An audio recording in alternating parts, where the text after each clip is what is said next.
Finding those levels, too. Look at that four-punch combination. It's a masterclass right now from Shakur Stevenson. That's what you're seeing. A masterclass. And Shakur meeting them with straight left hand. Oh, and there's a knockdown scored with the left hand.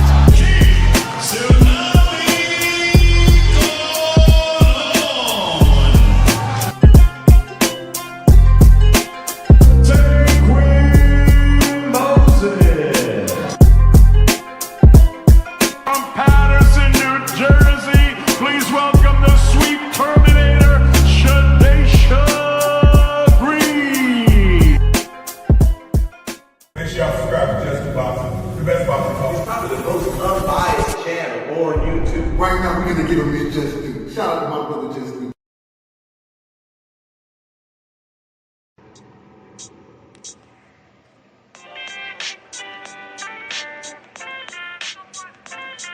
Yo, you know the deal. We back again. We never slacking. Word 'em up. Ladies and guys, whether if you drunk or you high, it's time to pay respects to the illest man alive. If you think you got a point, he'll shrink you down to size. And from there it's downhill like a slinky or a slide. Open your eyes, got a deep connection with the rise, so you might see them jump in whenever they go live. Peep it, this channel blowing up now, it's not a secret. With tons of exclusive interviews to listen to. Them other channels I hate, but yo, they missing clues. They start narratives, sip the goose and twist the truth. It don't take a rocket scientist to get the proof. Just click the live at 4 p.m. Eastern time. But when you chime in, make sure you keep it kind. But if cowards want to debate, then it's feasting time. My man Just Do shine busy all the time. Grind 24/7, 365. Videos he might have 365. My rhyme's sick, they make you do a 365. You get a rich if you think you fit to survive. It's Just Do boxing, time to click the live. Ain't no beginners, if you soft, you ain't down to ride. I crush you, respect too, it's Just Do. He got the illest boxing show on the internet. The boy been a threat and he ain't even had dinner yet. Word 'em up. Yeah. You know what time it is.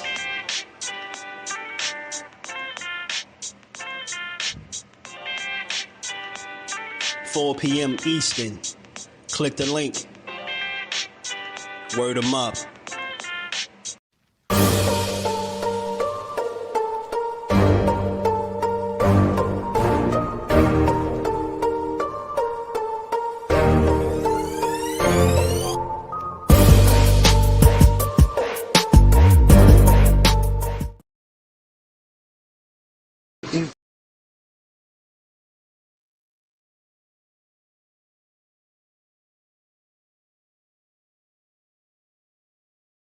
Do you foresee yourself being in, let's say, more thrilling fights as you get older? Basically what you're saying is, Floyd, get beat up and get some black eyes, then get your hand raised. No. Stoop to everybody else. Stoop to everybody else's level and be stupid. When you get older, I'm saying. When you get older. Do you think there's nothing cool about taking punishment, getting beat up, getting bloody lips, and getting a check. It's the coolest thing I can do. I can dominate you, shut you out, and make crazy money, and go home and live with my family in a very, very comfortable and happy way. That's how I like to do it. Lifting weights and being strong doesn't win fights.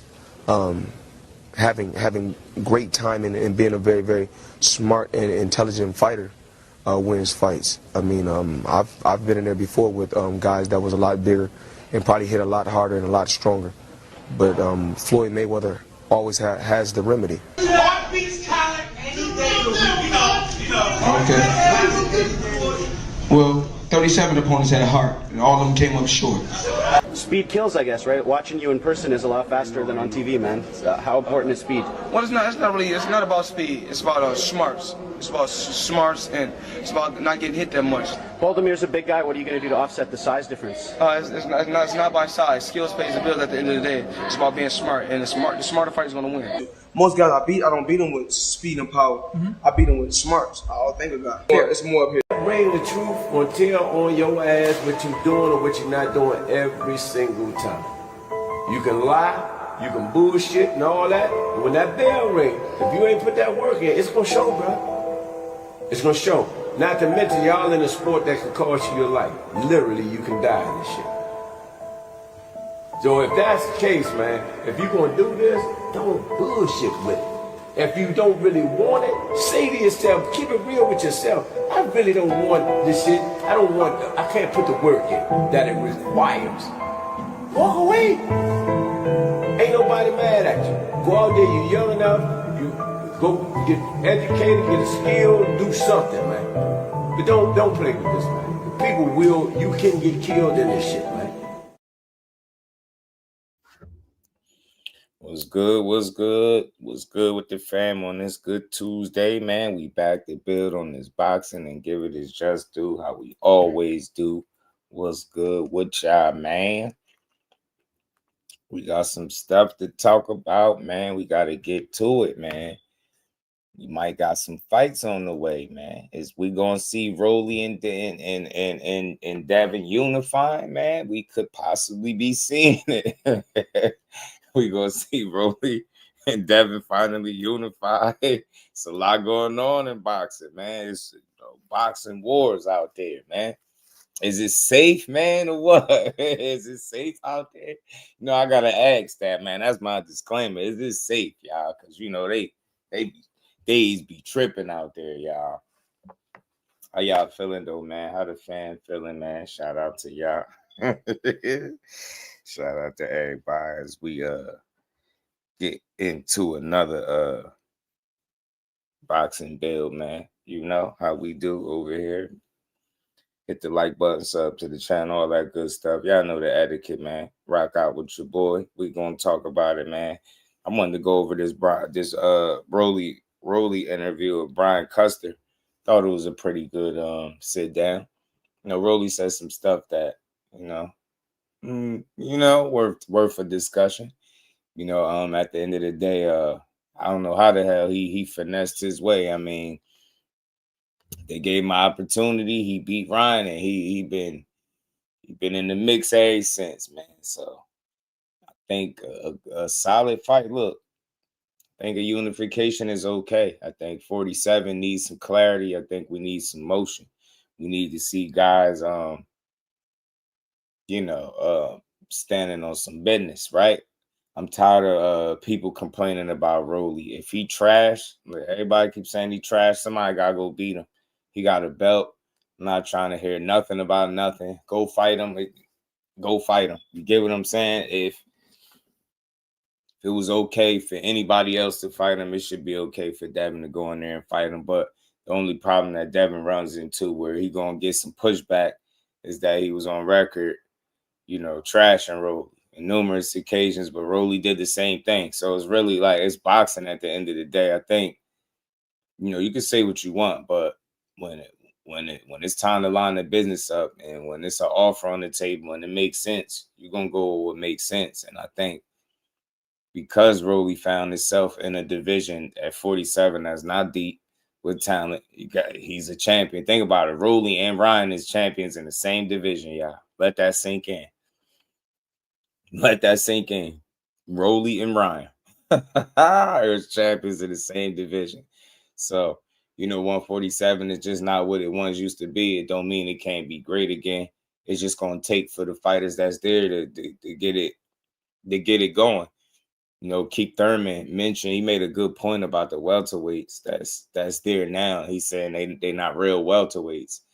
And I get what he's saying. They're not guys that started there and built their careers there. They're guys that eventually moved to welterweight from other divisions. You know what I mean? Some of the guys, multiple divisions down. So you don't really have that one solidified welterweight.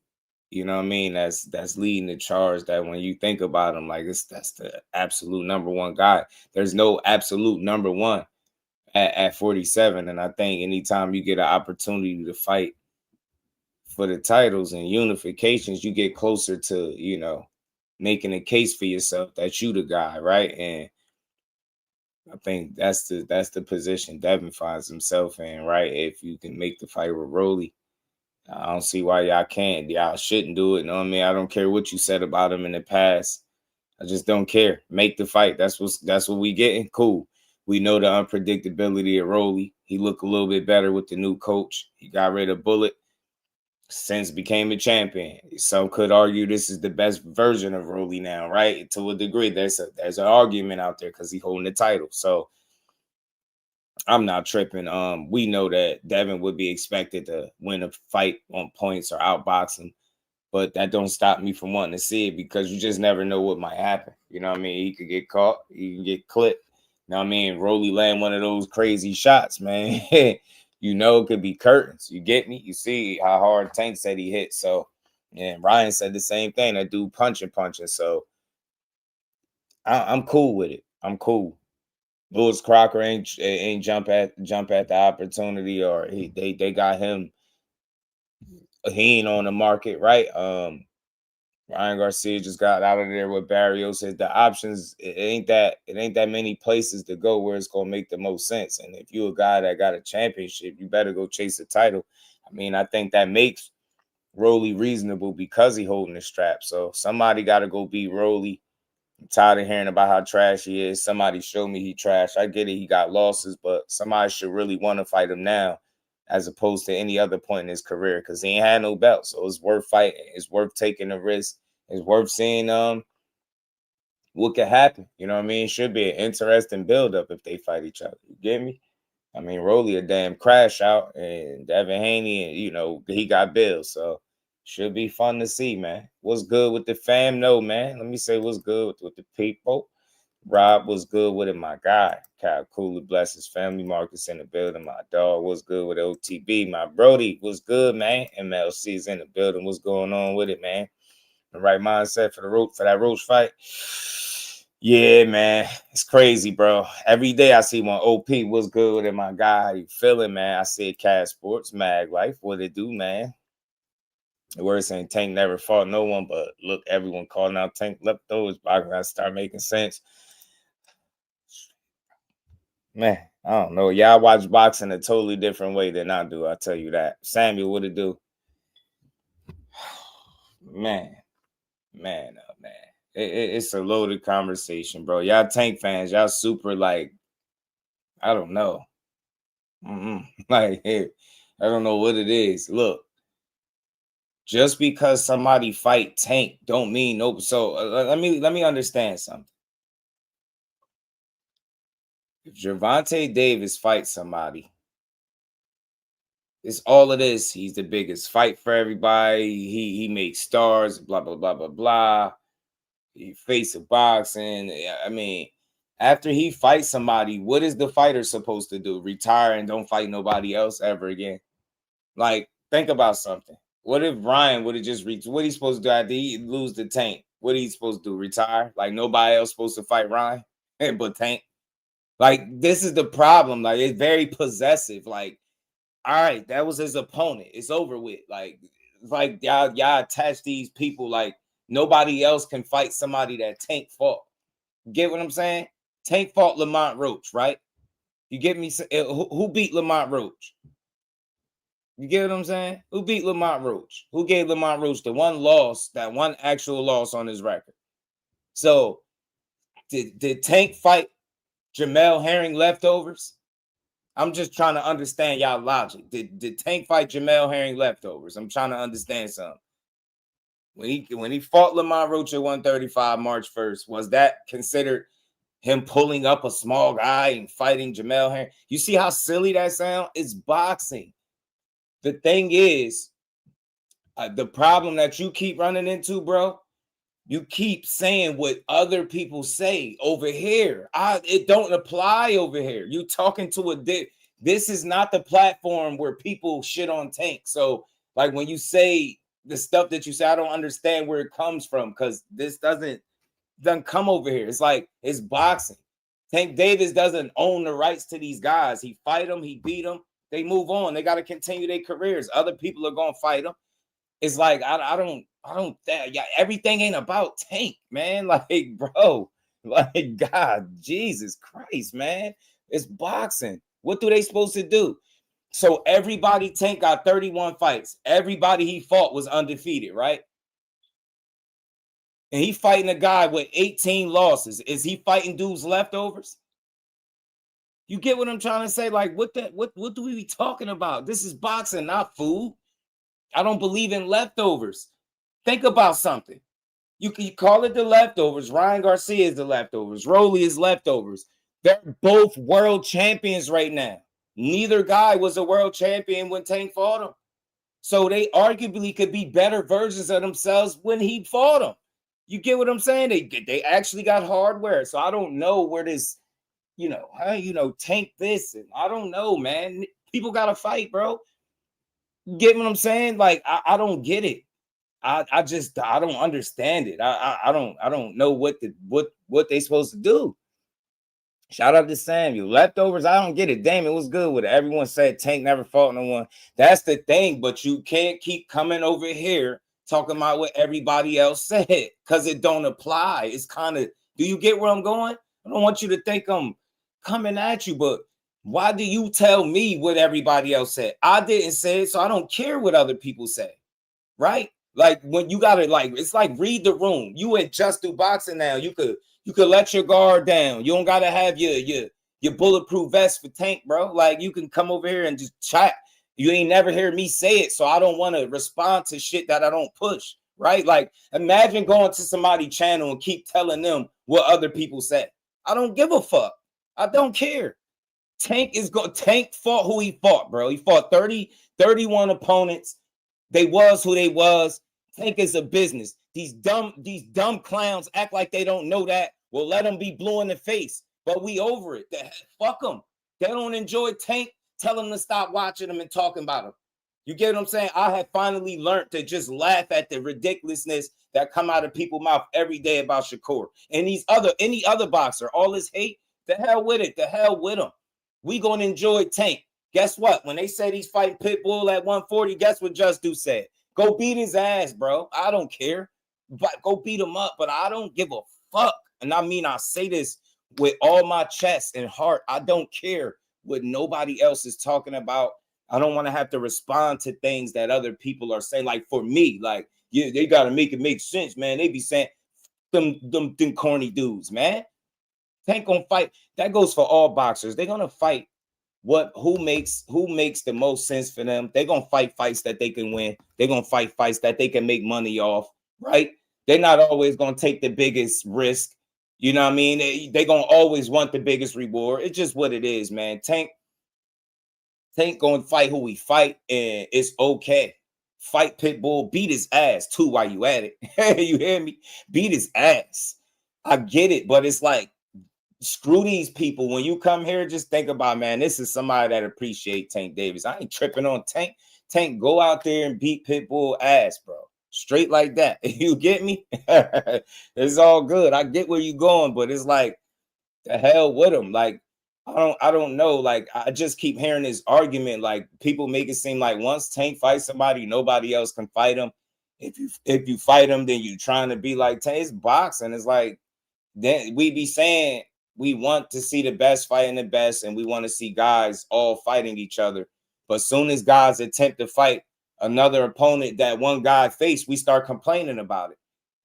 Like I seen the hoe come out of these dudes the minute they thought Ryan Garcia and Shakur Stevenson could be a thing. They start whining, man, Tank fought him and it did that. And yeah, it's like, man, shut up, man. Like, shut up, dude. Like, you get me? Like, bro, I seen people turn into little females when they thought that fight was gonna happen. Like, they make it seem like once he get out the ring with somebody, nobody else could fight Tank opponent. That's his opponent. You can't fight it. Bro, they all fight somebody with losses, and and truth be told, they all should be mixing it up. You know what I'm saying? So all these dudes complaining about Tank, all they gonna do is hate watch, bro, and they gonna steal the fight when they watching it. Bro, that's all. They're gonna be hate watching and stealing. That's all. Notice, man, the people that complain about how Tank ain't fought nobody, they know all the nobodies that he ain't fought, though. You get me? They know all of the nobodies that he ain't fought. So the hell with them Tank haters, man. I'm so tired of grown-ass, soft-ass men sitting up online being like extra. Look, Tank gonna do his best for his career.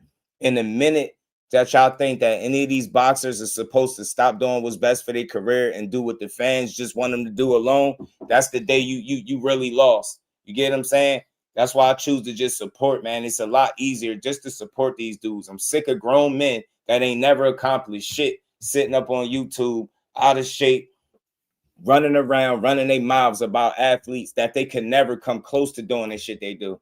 That's that hate watching shit. That's why I say, like, I don't know, when you over here, you could just focus on the positive, because we gonna build Tank up. We ain't gonna take shots at him. We ain't gonna kick him while he down. We don't care about them hating ass people. But I do speak to the false narratives all the time on this channel. So I'll say this, man. I'll redirect it, man.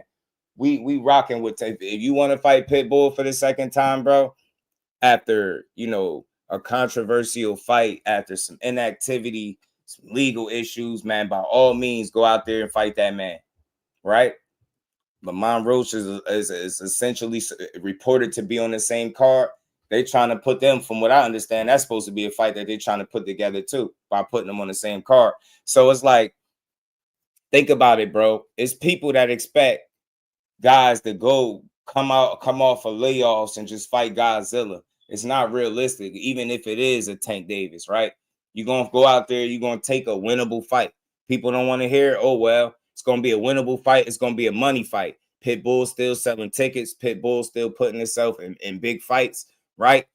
They could squeeze the rest of the juice out of the lemon. I guarantee you it's people that's going to watch that fight. You get me? So we don't give a damn. Hell with them Tank Davis haters. Tank, go out there and do what's best for your career. And I suggest every athlete to do the same thing. Every boxer to do the same thing. You get what I'm saying? We ain't mad at you for going out there doing what you... I'm not. Let me speak for me. Them hating ass people, let them be mad. Butcher, what's good? Shout out to Reef, Drunk Irish, man. Let's shout out to everybody in the building, man. Samuel was good with it. I ain't mad at it. He had some time off, inactivity, you know what I mean? You know how that go. You know what I mean? You're going to shake back. And I'm hearing, matter of fact, let's talk about that. And then we're going to get into this Rolly interview too. So we're going to build. But let's talk about it, because this was part of the live anyway. This is what's being reported. Let's talk about it. Gervonta Davis was supposed to fight Jake Paul in November, had the legal issues, hasn't fought since March of last year when he fought against Lamont Roach.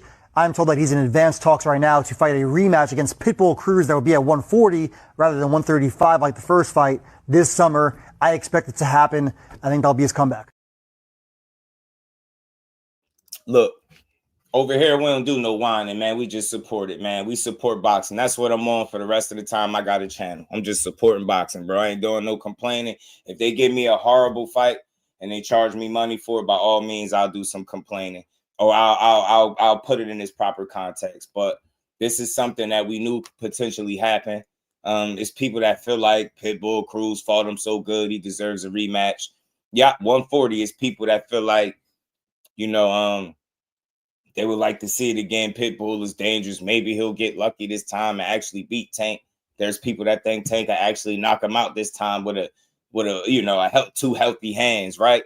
Until you give him 12 rounds to do it. So it's intrigue in the fight. It's gonna be people that kill it, because people are just come accustomed to complaining. I'm over it.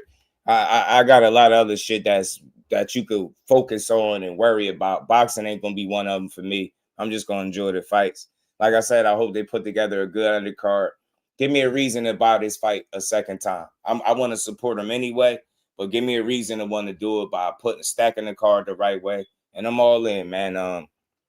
Tank Davis, like Mike Coppinger just mentioned, he ain't fought since last March, right? That was March 1st. You know what I'm saying? So we way past. He gonna be well over a year out the ring.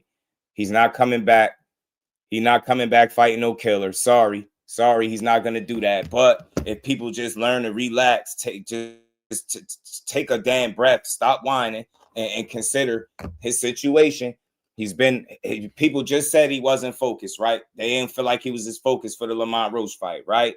He didn't make it to the Jake Paul fight, right? Cool. It's more inactivity. Been sitting on the sideline. Legal issues. Do you think he's going to come back and fight King Kong? Absolutely not. They're not even putting him back at 35 from what they're reporting. They talking about 140, and the reason for that could be because of the time off, right? Ease your way back in there, right?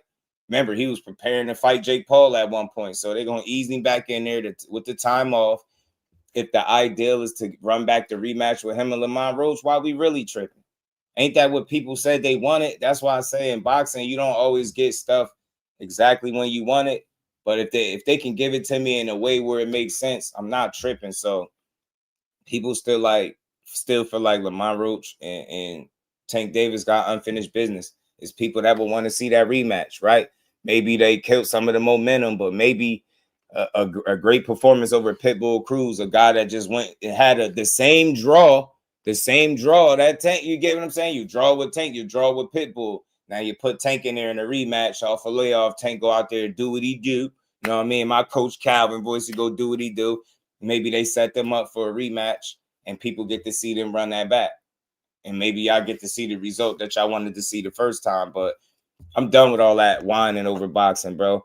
That we can't control these people business.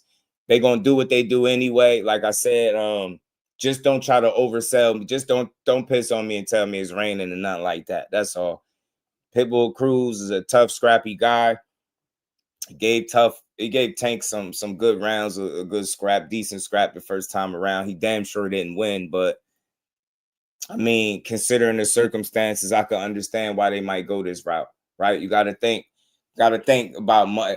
It's unfortunate, bro, but you got to start considering business. And I'm forced to consider these things because we having these conversations. So you got to think about, you think no money was lost with him being sidelined, not having a rematch with Lamont Roach, not having a Jake Paul fight, legal issue. That's money lost. They're going to try to recoup some money. They're going to try to put him in a situation where he can look good. That's their job. And I think Pitbull is a guy that he can come back and look good against. That can possibly push him in some areas, right? And make it a scrappy, entertaining fight for what it's worth. And then you got to think of after that. Maybe that, like I said, that Lamont Roach fight might be after that. Or listen, Tank coming at 140 is a good thing. You know who at 140. We got new players at 140. You got the Keyshawn, you got the Shakur Stevensons of the world up there at 140. I don't know. I like it. I'm not tripping, bro. Let these guys do what they gonna do, and I'm just gonna sit back and enjoy it, man.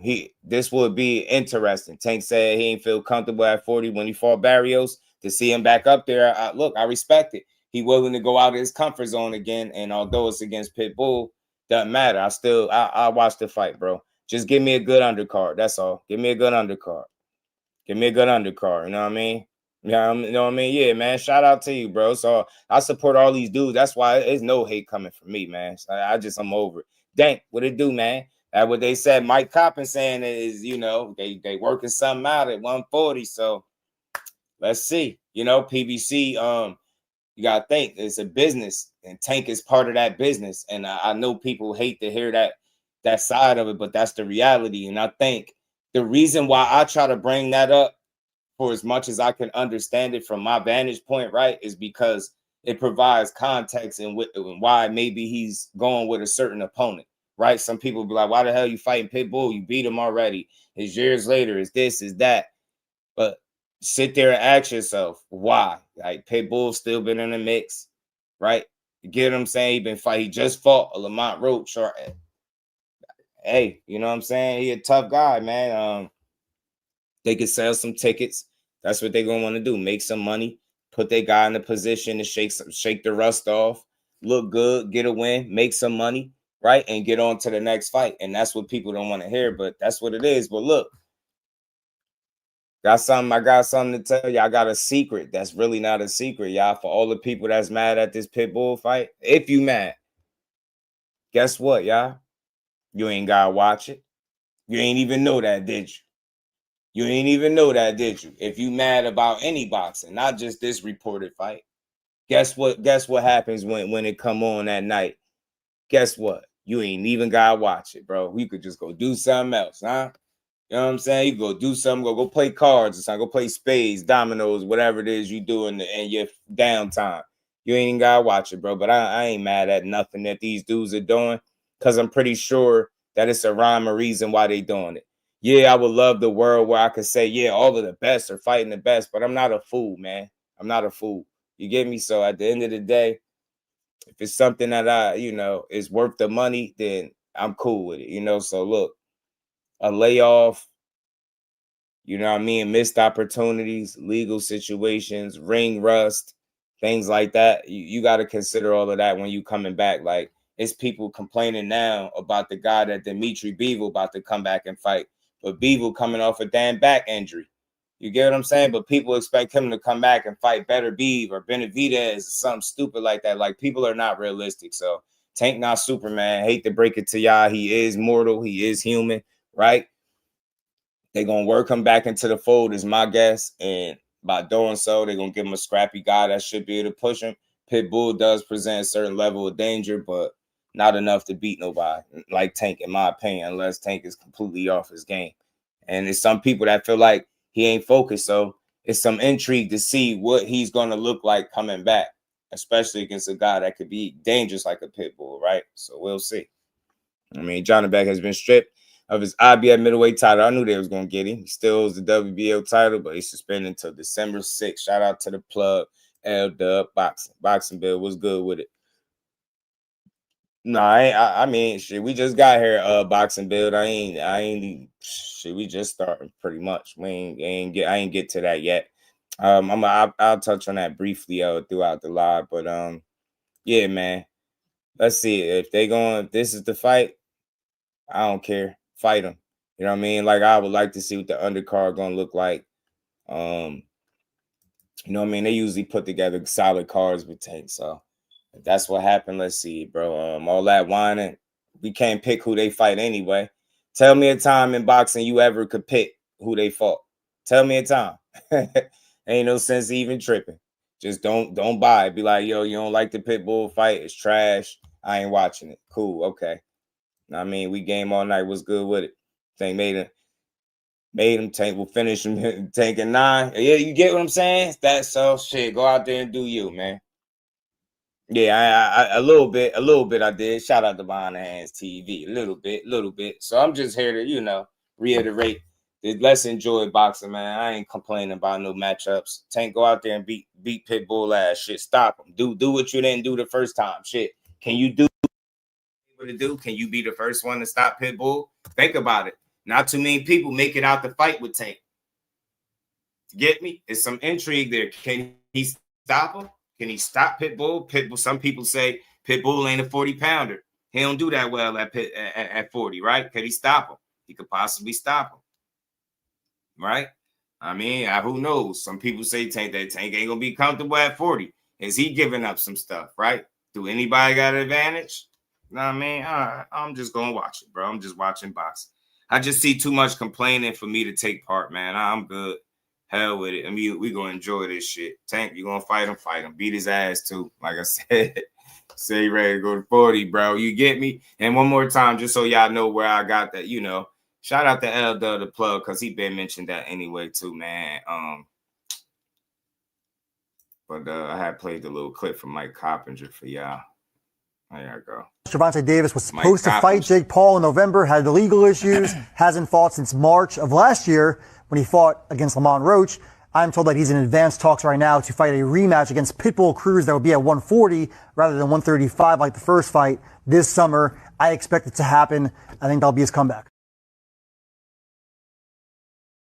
And there you go. And they saying they expect it to be his comeback. Anything can change, like I said, but that's the way that's the direction it was going. That's what my guy let me know. That's all I've been hearing anyway. So it's very consistent. So look, then go. Time to get back, man. And maybe you can start knocking all people on your list. Who knows, man? I'm optimistic, so we'll see, man. I feel like at 40, man, it opens the conversation up for the right kind of fights. There's no way if he fights Pitbull, he's just done. Think about it. He's going to fight some more fights. So I'm just going to sit back and enjoy the ride, man. I ain't giving myself no headache about these people business, these people money, and nah, hey, if you just completely give me BS, then by all means, I'll be pissed off. But I understand under the circumstances why they would revisit this fight and maybe why it could even make sense at 40. You know what I'm saying? It is what it is. Let's see. But we got to get to Rolly, because Rolly was talking crazy on Brian Custer, man. They've been going back and forth like they going to fight, they're not going to fight, they're going to fight, they're not going to fight. Y'all better fight. I mean, I heard y'all boys, heard y'all was chopping it up. I heard they trying to line it up, man. They trying to fight, G. Should be a good fight, man. People mad at it, but only thing I will say this to Devin Haney and the Hanos clan, you see why you gotta stop. You gotta stop being so much of a supporter of a fighter that you shit on his contemporaries opponents, because then you never know when the guy that you lobbying for, that you rock with the most, end up in the ring with one of those guys that dude fought. And that's what he dealing with Rolly Romero. You're hearing a lot of people like, oh man, it's a trash fight, because he said it. You trash Rolly yourself, right? You had comments about Pitbull. You wanted to make a fight with Pitbull, right? And so it's a lot, man. It's a lot. Dudes be putting their foot in their mouth. Sometimes you just gotta give credit where it's due, man. Everybody keep writing Rolly off, but at the end of the day, he find himself to be a world champion at 147 pounds. They keep saying he trash. Well, somebody go trash him. That's all I say. With Go beat his Brian ass. Custer. I mean, don't tell me about it. Go tell Rolly. You know what I'm saying? Somebody else go out there and beat his ass. See if you can have Rolly talking about Happy Easter, everybody. You get me? Combos. Hey, you know it, Dank. That's why I say let Tank work himself back into the mix, man. Think about it. If you was of the belief that he wasn't focused and he was distracted, they're gonna work him back into the mix, let him get his feet back wet, and then I'm pretty sure when everything is going the way it need to be going, they're gonna try to make some fights. That's what I believe. You know what I'm saying? Who says he said he took cyanide for 2 years? Who said that? Rolly said that in this joint. Devin Duck, he not the East Side versus Ryan. Ryan's the bigger name. Now that's the thing though, man. Devin ain't a duck. Devin ain't a duck. I don't think he know East Side either, but I don't think he know Duck. I just think the business of boxing is a tricky space, bro. It's a tricky space, and I think potentially like the Ryan fight could still be there. I think if you make the pit stop to Rolly and unify them belts, you and Ryan fighting for 3 belts makes it a bit bigger, right? So Devin could be playing the long haul if that's the way he plays cards, right? I feel like that fight will be there unless somebody ends up beating Ryan and getting the belt up off him. But I do feel like as long as he has that title, and Devin is at 47 with a belt, that's gonna be the big fight for him. But Devin ain't duck him. Think about it. They would have rematched if Ryan didn't get beat by Rolly. Just think of it that way, right? You know what I'm saying? I know he said the ship sailed, but then he doubled back. You know what I'm saying? And fighters say a lot of shit. That's why I don't be holding it against them, bro. Things change, circumstances change, the business change, right? Opportunities present themselves, and I think he'd be a fool not to take that fight if it's on the table for him. You know what I mean? You'll go get all the respect. You know what I mean? Beat that guy, take his belt. It just couldn't be a better win for you out there than that one. He is the WBA welterweight champion of the world. Rolly Romero is back with us on Big the Rolo. Last Stand. Champ, it's been a little bit. Welcome back. How are you? I'm good. How are you guys? Good. Look, man, last time we saw you in the ring, man, you had a dominating performance over Ryan Garcia. That was last May, New York City. All right. We want to know, when will Rolly Romero be back in the ring defending his title? We do not know that yet.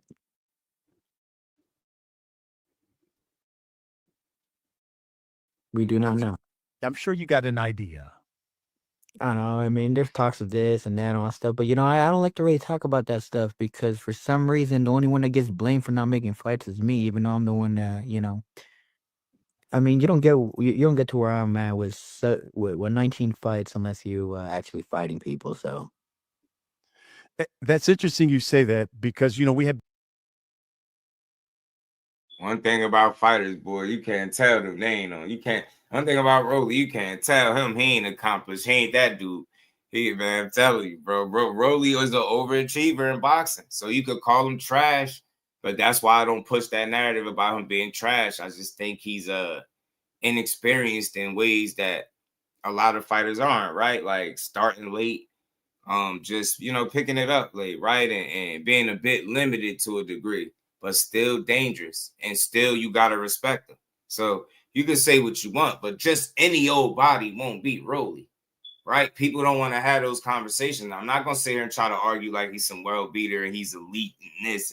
Nah, but he's dangerous and he got a style that has worked for him to a degree, right? And he's found himself in a favorable position where he can make big fights. Like, who would have thought he would be in position to fight Ryan and beat him? And then after that, be in a position to fight Devin. So you can say what you want about Rolly, but low-key, Rolly ass cooking win, lose, or draw. I don't care if he lost to Tank. I don't care if he lost to Pitbull. He fought him. You get me? Now he beat Ryan and say he fight Devin. I don't care if he lose to him. Look at his resume. We talking resumes, right? But we quick to trash him. Nah, low-key, Rolly is fighting people. You get what I'm saying? You fight Tank, Ryan, and Rolly. You would have Tank, Ryan, and Rolly on or Tank, Ryan, and Devin on your resume.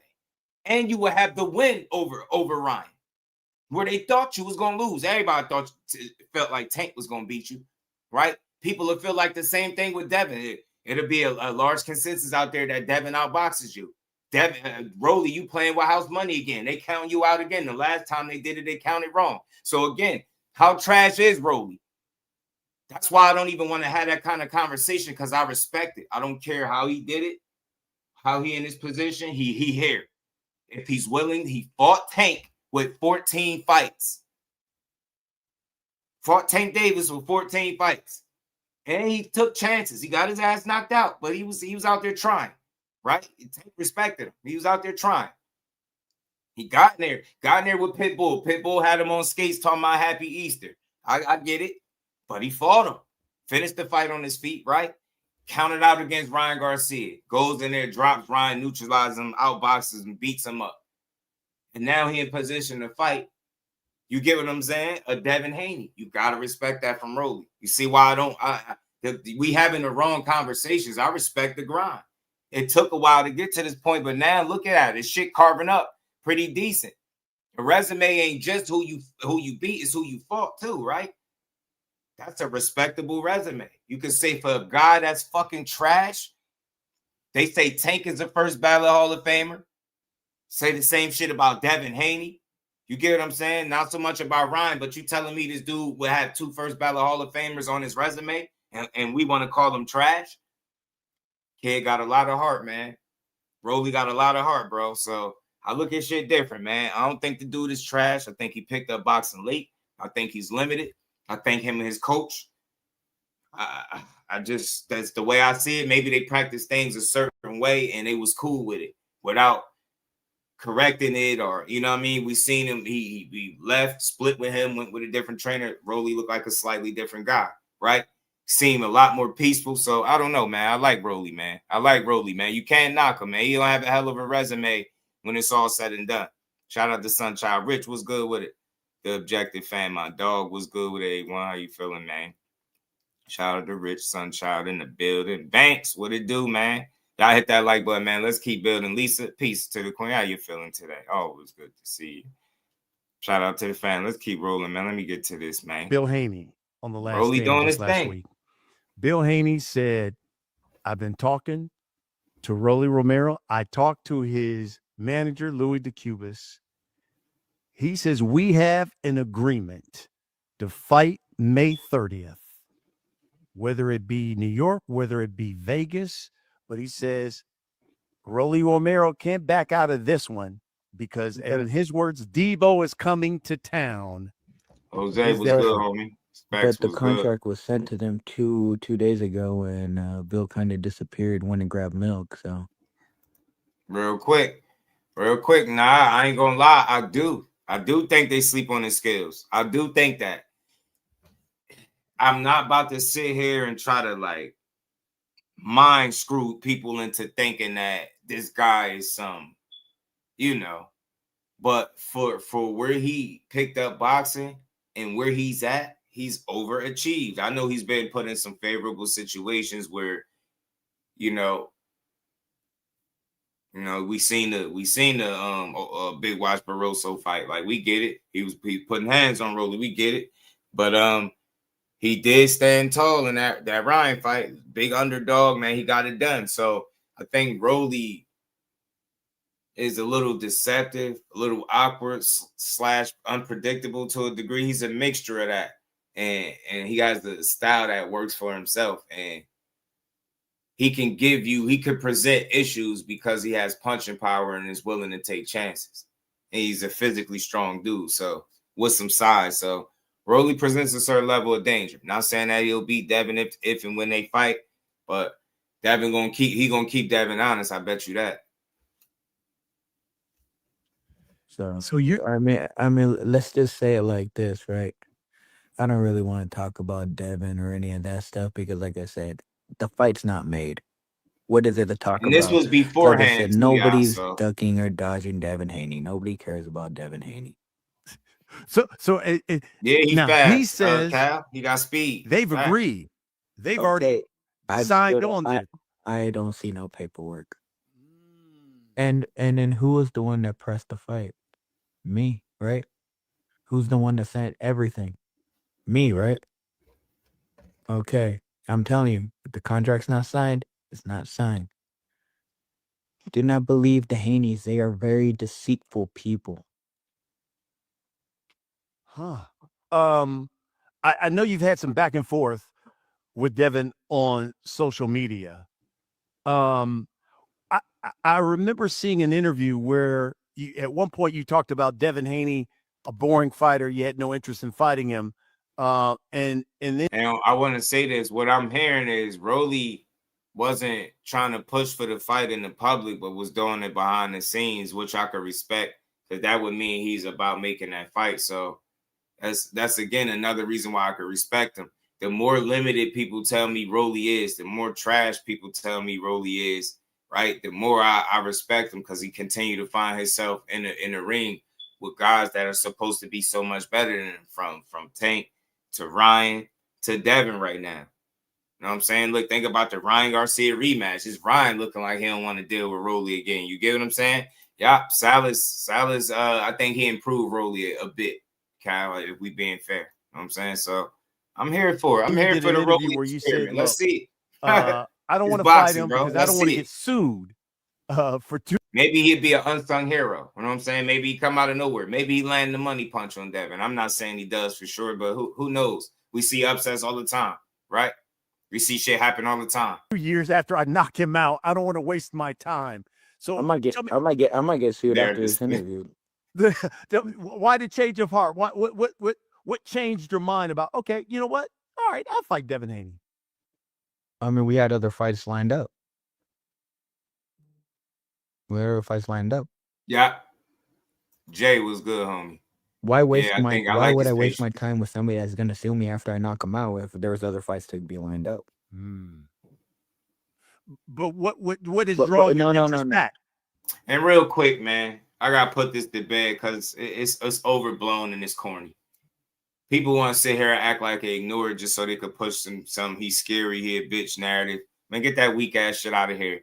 Devin Haney was talking about suing Ryan Garcia because he had sensu beans / power pellets in his system. It's not because he was getting beat up. It's not because of the left hook and he couldn't block it. It's not because he was dropping them all over the canvas. It's none of that. He was ready to sue that guy because he got in the ring and fought a guy who had power pellets in his system. I'm sick of people acting like, he can't take a loss or he'll sue. He wasn't talking no suing shit until he found out about the positive failed test. Why we can't just keep shit where it's at? Like, just be real about it. It has nothing to do with him being scared or being soft, bro. Because my thing is this, I'll entertain it. Okay, he's soft and he's scary for suing. What is Ryan Garcia for having an unfair advantage? I don't care if it's Osterine. He had a banned substance in his system. What does that say about him? He's supposed to be faster than the Flash. He's supposed to have a crazy left hook, right? He's supposed to be the Flash, the human Flash, the boxer, right? The boxer version of the Flash. He got all this power, and Devin Haney is pillow-fisted, but you needed an unfair advantage, and we want to talk about who's soft. You see how quickly that go over people's head? So who really soft? Who really soft? The guy that eventually never fucking sued, or the guy that was packing sensu beans in the system and then went on, you get what I'm saying, to blow the next fight after that and get beat by a guy that everybody had him knocking out. And let's be all the way 100. The reason the rematch ain't already happened is because of who? Was it the scary dude that was suing, or was it the dude with the power pellets? You get what I'm saying? That had that extra oomph in his system, right? That shit get on my nerves, man. I just gotta say that. Put that shit to bed. I get it, man. When the lawsuit was made public and you start seeing some of the stuff that is said in there, you like, damn, man.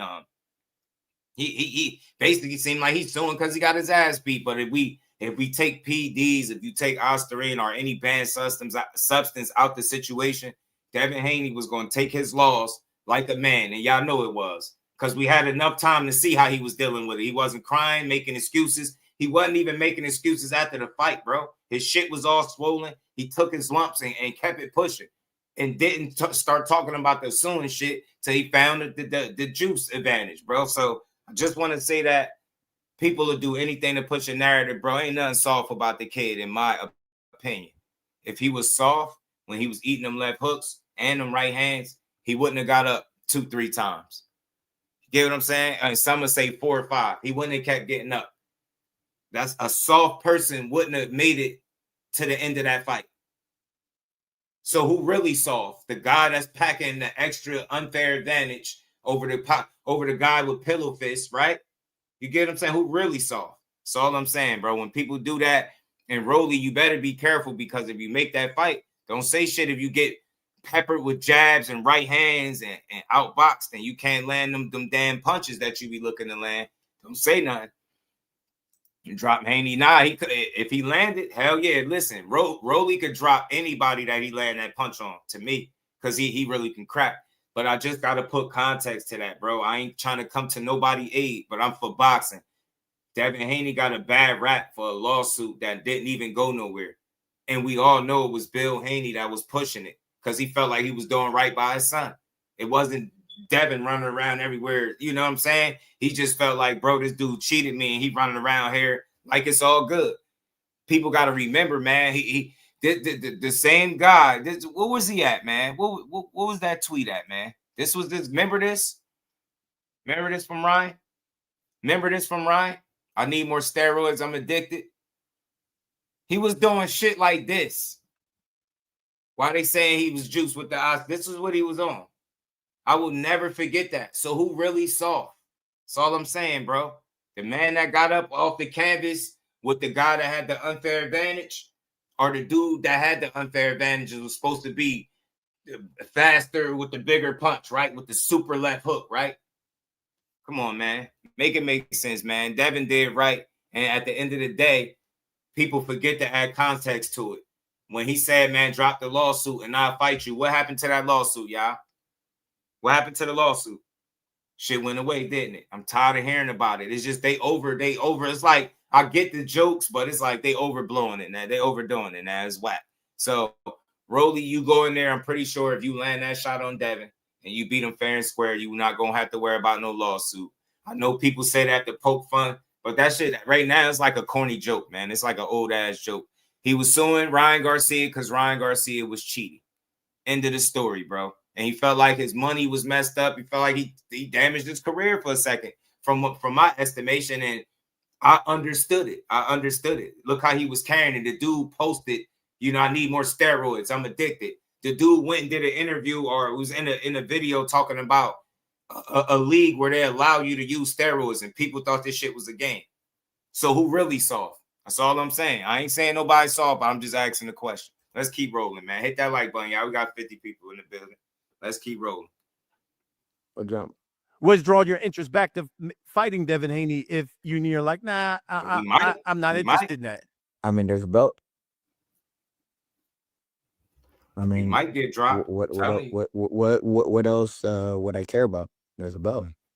I respect that. It's a belt.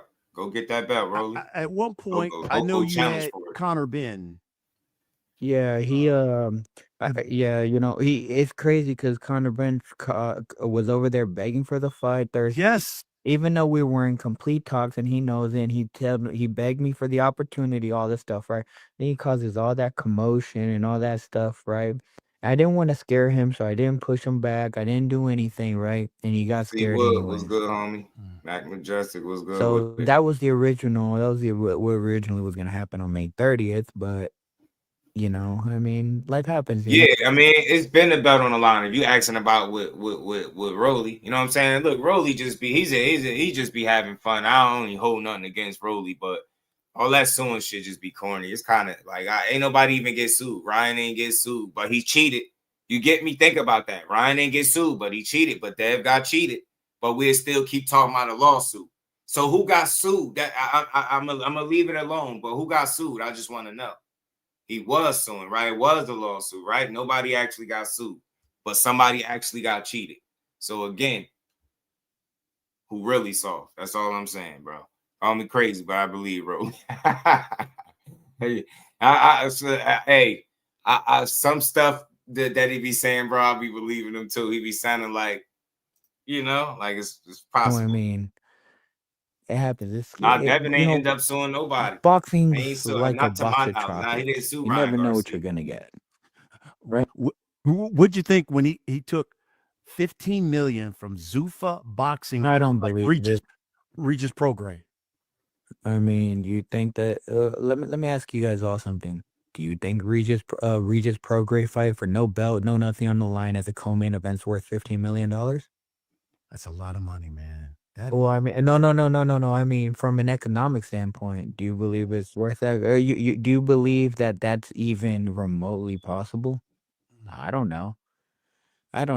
It's just, I mean, it just sounds like a very weird number for the opponent, and you know, it just sounds like a really weird number. But I mean, that has nothing to do with me. Why would he pivot? But why would he pivot from you? Because he had talked about, he called you out. Yo, you're next. He's got a belt. I'm going to. And real quick, I want to say this. I don't know how fighters see it, but when I hate when somebody say somebody is begging for a fight. Y'all dudes be making it seem like y'all with fighting any and everybody. If that is the case, then nobody should have to beg you for a fight. Conor Ben and Rolly, in my opinion, will actually be an entertaining fight. You're not too good to fight Conor Ben. Conor Ben just fought in front of what? How many thousands of people over there when he fought Chris Eubank back to back? Get what I'm saying? So you're not too good to fight a guy like Conor Ben. Y'all fighters got to stop saying that. When y'all say somebody is begging for a fight, especially when it's somebody that you said you'll fight, you just letting it be known that you not backing up what you saying. Because why should somebody have to beg you for something that you said you wanted, right? So just keep that in mind when y'all say guys are begging for fights. Like I hate that. You know what I mean? Like dudes want smoke, man. You got a belt. And to be honest with you, Rolly, people talk like you a lick. So I want to see who's going to get in there and take that belt. If it's Devin, I'm here for it. You know what I'm saying? Nah, but he don't gotta I don't think he gotta fulfill his mandatory obligation just yet, Bruce. You know what I'm saying? He got a mandatory, but I don't think he gotta think he got some time, if I'm not mistaken, before he's due, before he has to fight him.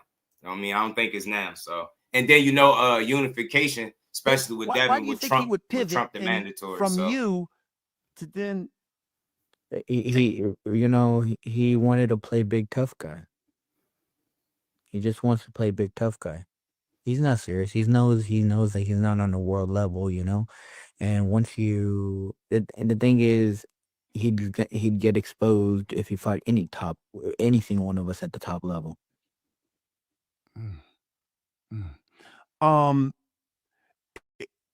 If you and assume Devin Haney can work this out, the one thing we did discuss with Bill Haney, because he said you were on his Debo list, his top 10 Debo list. But can you guys stop calling him Debo? That's his word. Those are his words. No. Please stop calling him Debo. Tell me why. Because nobody's scared of him. Why would you be scared of somebody that has no power? When was his last knockout? Like Antonio Moran? Something like that? I'm happy you read that, because I did bring that up to Bill Haney. And his response was, they keep saying this power stuff, bro. The last two people, I just want to say this. The last two people that I recall getting out of the ring with Devin Haney that was saying that power stuff, one of them was Regis. He has since walked it back. The other one was Norman, and I think he since walked it back. So 8-ounce gloves, a well-trained athlete with a well-timed shot down the pipe can punch, bro. I'm not trying to hear that shit. Is Devin Haney a knockout artist? Absolutely not. Is he a big puncher? Not by boxing standards. But go ahead and let him hit you clean and then tell me how I feel after that. It's so crazy. People keep trying to make it seem like he can't punch. But Ryan Garcia was talking that shit too. And that's another one. Damn, Ryan, I forgot. Ryan is another one. Ryan was another one. And he claimed Tank didn't hurt him, but he said Dev did. Make it make sense. That's what I'm saying, man. These people keep talking all this power this. Man, some power. He can't punch. All right. I want to see it. I want to see if he land one of them straight rights on Rolly shit, because Rolly a little shit, but got some screws loose since Pitbull, Cruz, and Tank. So I don't know. I got this weird feeling that I definitely, I mean this, I definitely think Devin Haney can hurt Rolly. On everything I love, I definitely think he can hurt him. I definitely think he can hurt him. I definitely think he can make Rolly Romero like the fourth guy to walk it back about that power shit. Talking about his power. I'm telling you, every time somebody do that, they go in there and get caught. I seen that shit back to back to back with this dude, man. He ain't got no power. He pillow fisher. You can't punch, yo. Next thing you know, dude on the ground, Regis corner threatening to stop the fight. I'm like, bro, you ain't no way you about to stop the fight. He said he pillow fisted. Stop it for what? Telling you, man, you got to be mindful, bro. Dude, and not everybody's a puncher, but getting punched with an 8-ounce glove don't feel good. Band up, what it do, my guy? Motown was good with it. Is that 1 year? Yeah, he got a while. He got a little bit, if I'm not mistaken. He got a little bit. Yeah, I know people make the little joke about the carnival shit, but if he'd have hit that dude at the carnival with a clean shot, he would have put his ass down. I'm willing to bet you all that. The only people that are saying that, I can understand boxers saying it, but he's proven at least 3 of those fighters wrong that said he couldn't punch. Fighters that train to get punched in the face for a living are walking it back. If he punched one of y'all not gonna be running around talking about I ain't feel nothing. He can't punch. Guarantee you, Devin Haney punched one of y'all civilians in your shit, you ain't gonna be running around saying he pillow fist. I can guarantee you that. So it's just a little narrative to push. People like to say it. It's funny. They make the little videos with the little squeak sound saying he can't hit. But go ahead and let him line you up and then tell me if he can punch after that. Ain't nobody trying to get punched with no 8-ounce glove. Did you see how he stepped to Brian Norman? He said everyone was saying Brian Norman was a big puncher at 147, and he was the bully. He literally wouldn't stop hugging Brian Norman. Please stop doing that. For real, please stop doing it. It's disrespectful to just boxing in general. Do you believe? And he again. Nah, I got about a 7-minute clip that was showing you who was initiating the clinches. I'm gonna play it. I hope they don't copyright me for it, but I'm gonna play it when this is over. He says one of the reasons why he wants this fight is to show. Why haven't they signed the contract? It's been 2 days. Now, from my understanding, he said they did. That it was on you now. No. Who sent the contract? Me. They have not signed the contract yet. Okay. Wow. Like I said, the Haneys are very deceitful people. They're filled with lies. Let me ask you something. You gotta like roll. Have I been known to be a liar in this sport? Listen, I don't.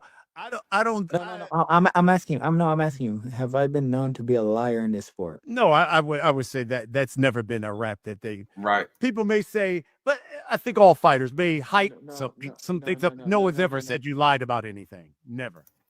No, everyone in boxing knows I speak whatever the truth is in my heart. And like I said, if I know it hasn't been signed yet, it hasn't been signed yet. Why are we promoting a fight that's not even signed? Have you even thought about how this fight would play out? No. Judah. Devin Haney and Bill Haney suing me after he gets flatlined. Whoop-de-doo. So I lose in the favor of the judges. In the favor of the court judges. So you believe he having fun making jokes, talking about getting sued. Devin he about to relieve you of that belt, sir. He will. I wonder. Now he making me want to see the fight. He downplaying the hell out of Devin. Wins. I want to see, making me want to see it. I'm not gonna lie. Rolly has made me want to see this fight. It's some intrigue there. And I just don't care what nobody talking about. They can complain, not like it. I watch this fight. I really sit down and watch this joint. Because, you know, Rolly, as long as he's upright, he's dangerous.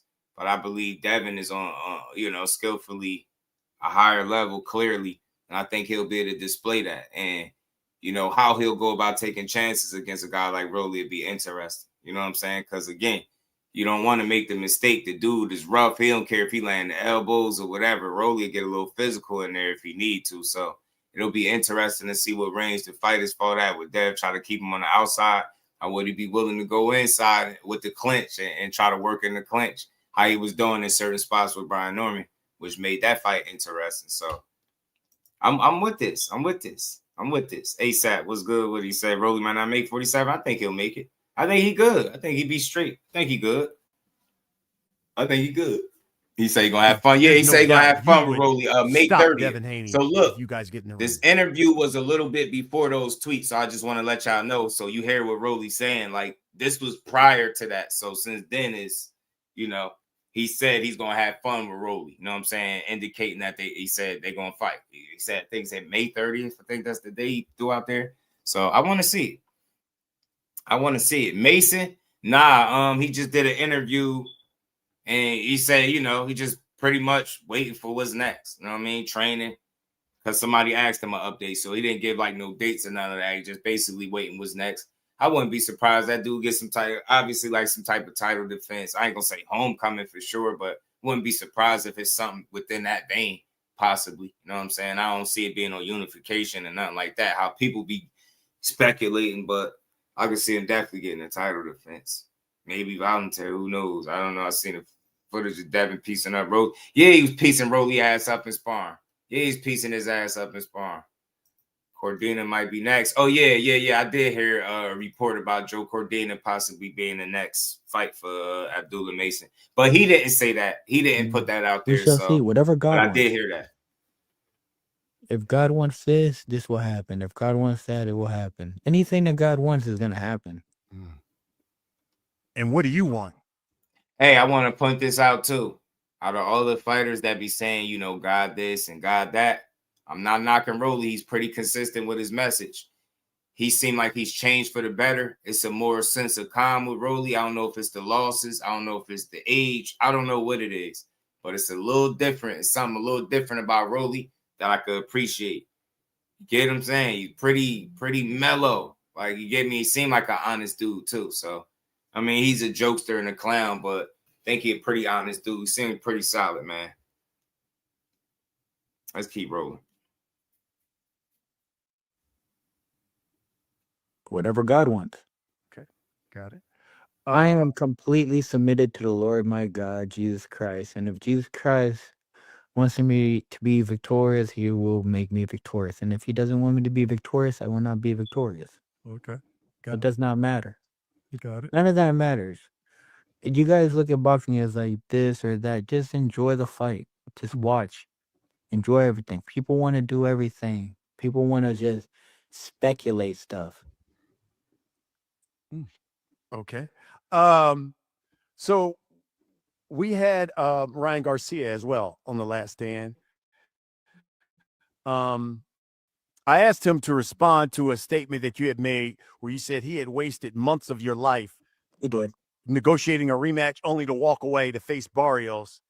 His response was, listen, that's just Rolly talking. He did the same to me. He said when he went. And real quick, I don't think Rolly is chenny. I think he been having some crazy weight cuts too. I ain't gonna lie. I think he been having some crazy weight cuts, and I think he a lot better suited up at 47. You can see a strong filled out Rolly. Like, look, he looks solid against you know, you get what I'm saying? Ryan Garcia. Good performance throughout. You know what I'm saying? I think the weight cuts was killing him.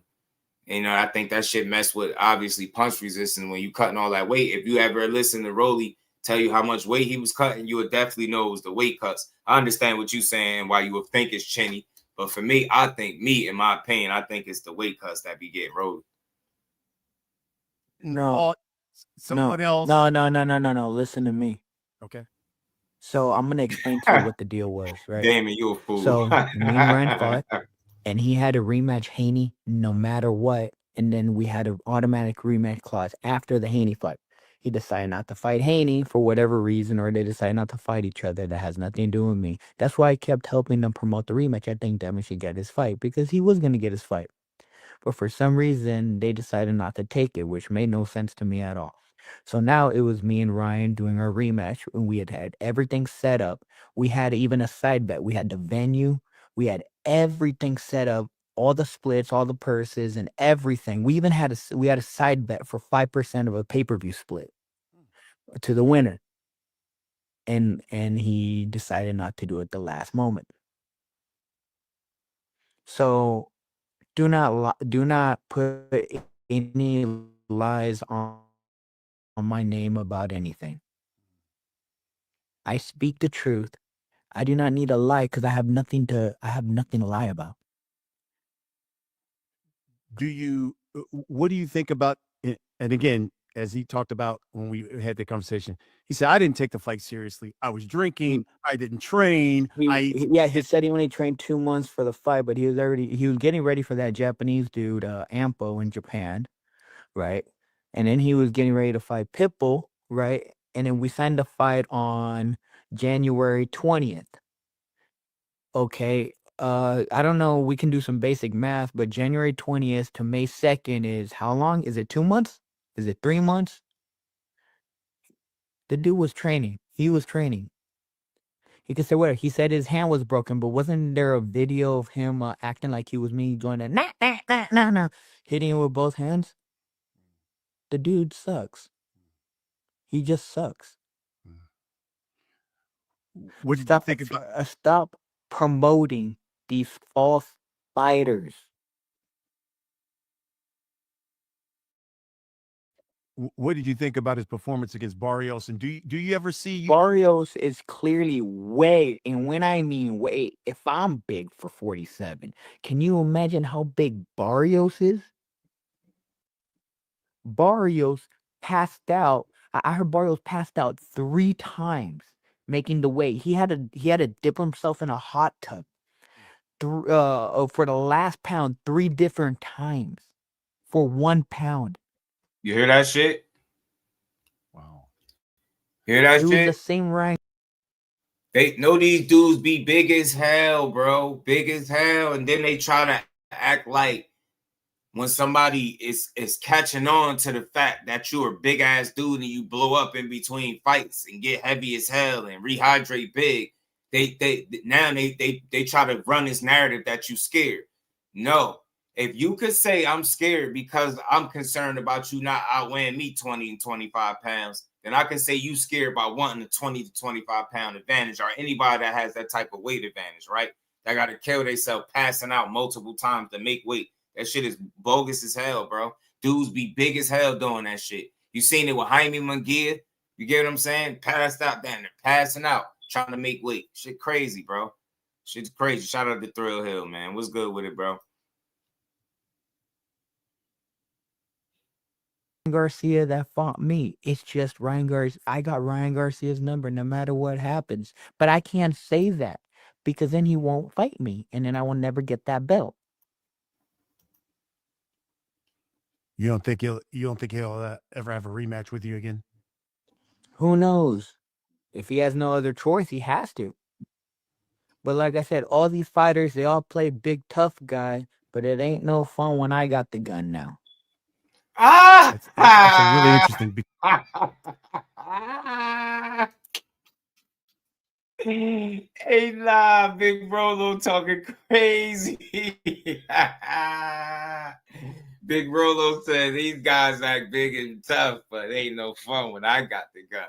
Yeah, it wasn't no fun when Barroso was in there too. We remember this picture. Big Wise Barroso. We remember this joint. Rolly funny as hell though, man. Gotta love it, man. This dude is a funny dude, man.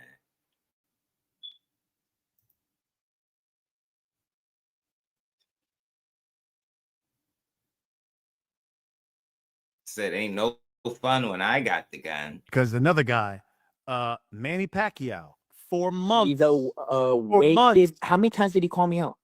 Yes, I was gonna say, and nearly agreed. My time as well. Ryan wasted my time. Pacquiao wasted my time. Conor Ben wasted my time. There's another unnamed fighter that I'm not gonna say who, but wasted my time as well. Like I said, stop promoting these false fighters. I have no reason to lie. Why do you believe me? Hey man, Big Rolo said y'all out here ducking smoke, bro. What's going on, man? Say it ain't. So he said I have no reason to lie. Stop promoting false fighters. So y'all ducking smoke with Big Rolo behind the scenes is crazy, yo. Here, Brian don't know what the hell to say to this dude. He like, man, what the hell, man? Rolly a dad, man. He a damn trip, ain't he? Man, it's crazy. Yeah. You can't tell him he wasn't elevated. Damn it, he don't care. You know what I'm saying? Big Rolly be like, I'm a 3-division champion in 19 fights. Name another 3-division champion in 19 fights. Yo, you gotta hear what Big Rolly start talking his shit. He be like, name another, name another. Name another three-time world champion in 19 fights.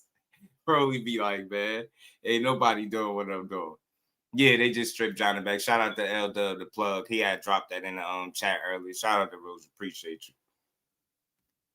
Man, that's funny. Manny Pacquiao at the last for all of a sudden pivots and goes to he wanted more. He wanted more money because he can't sell anymore.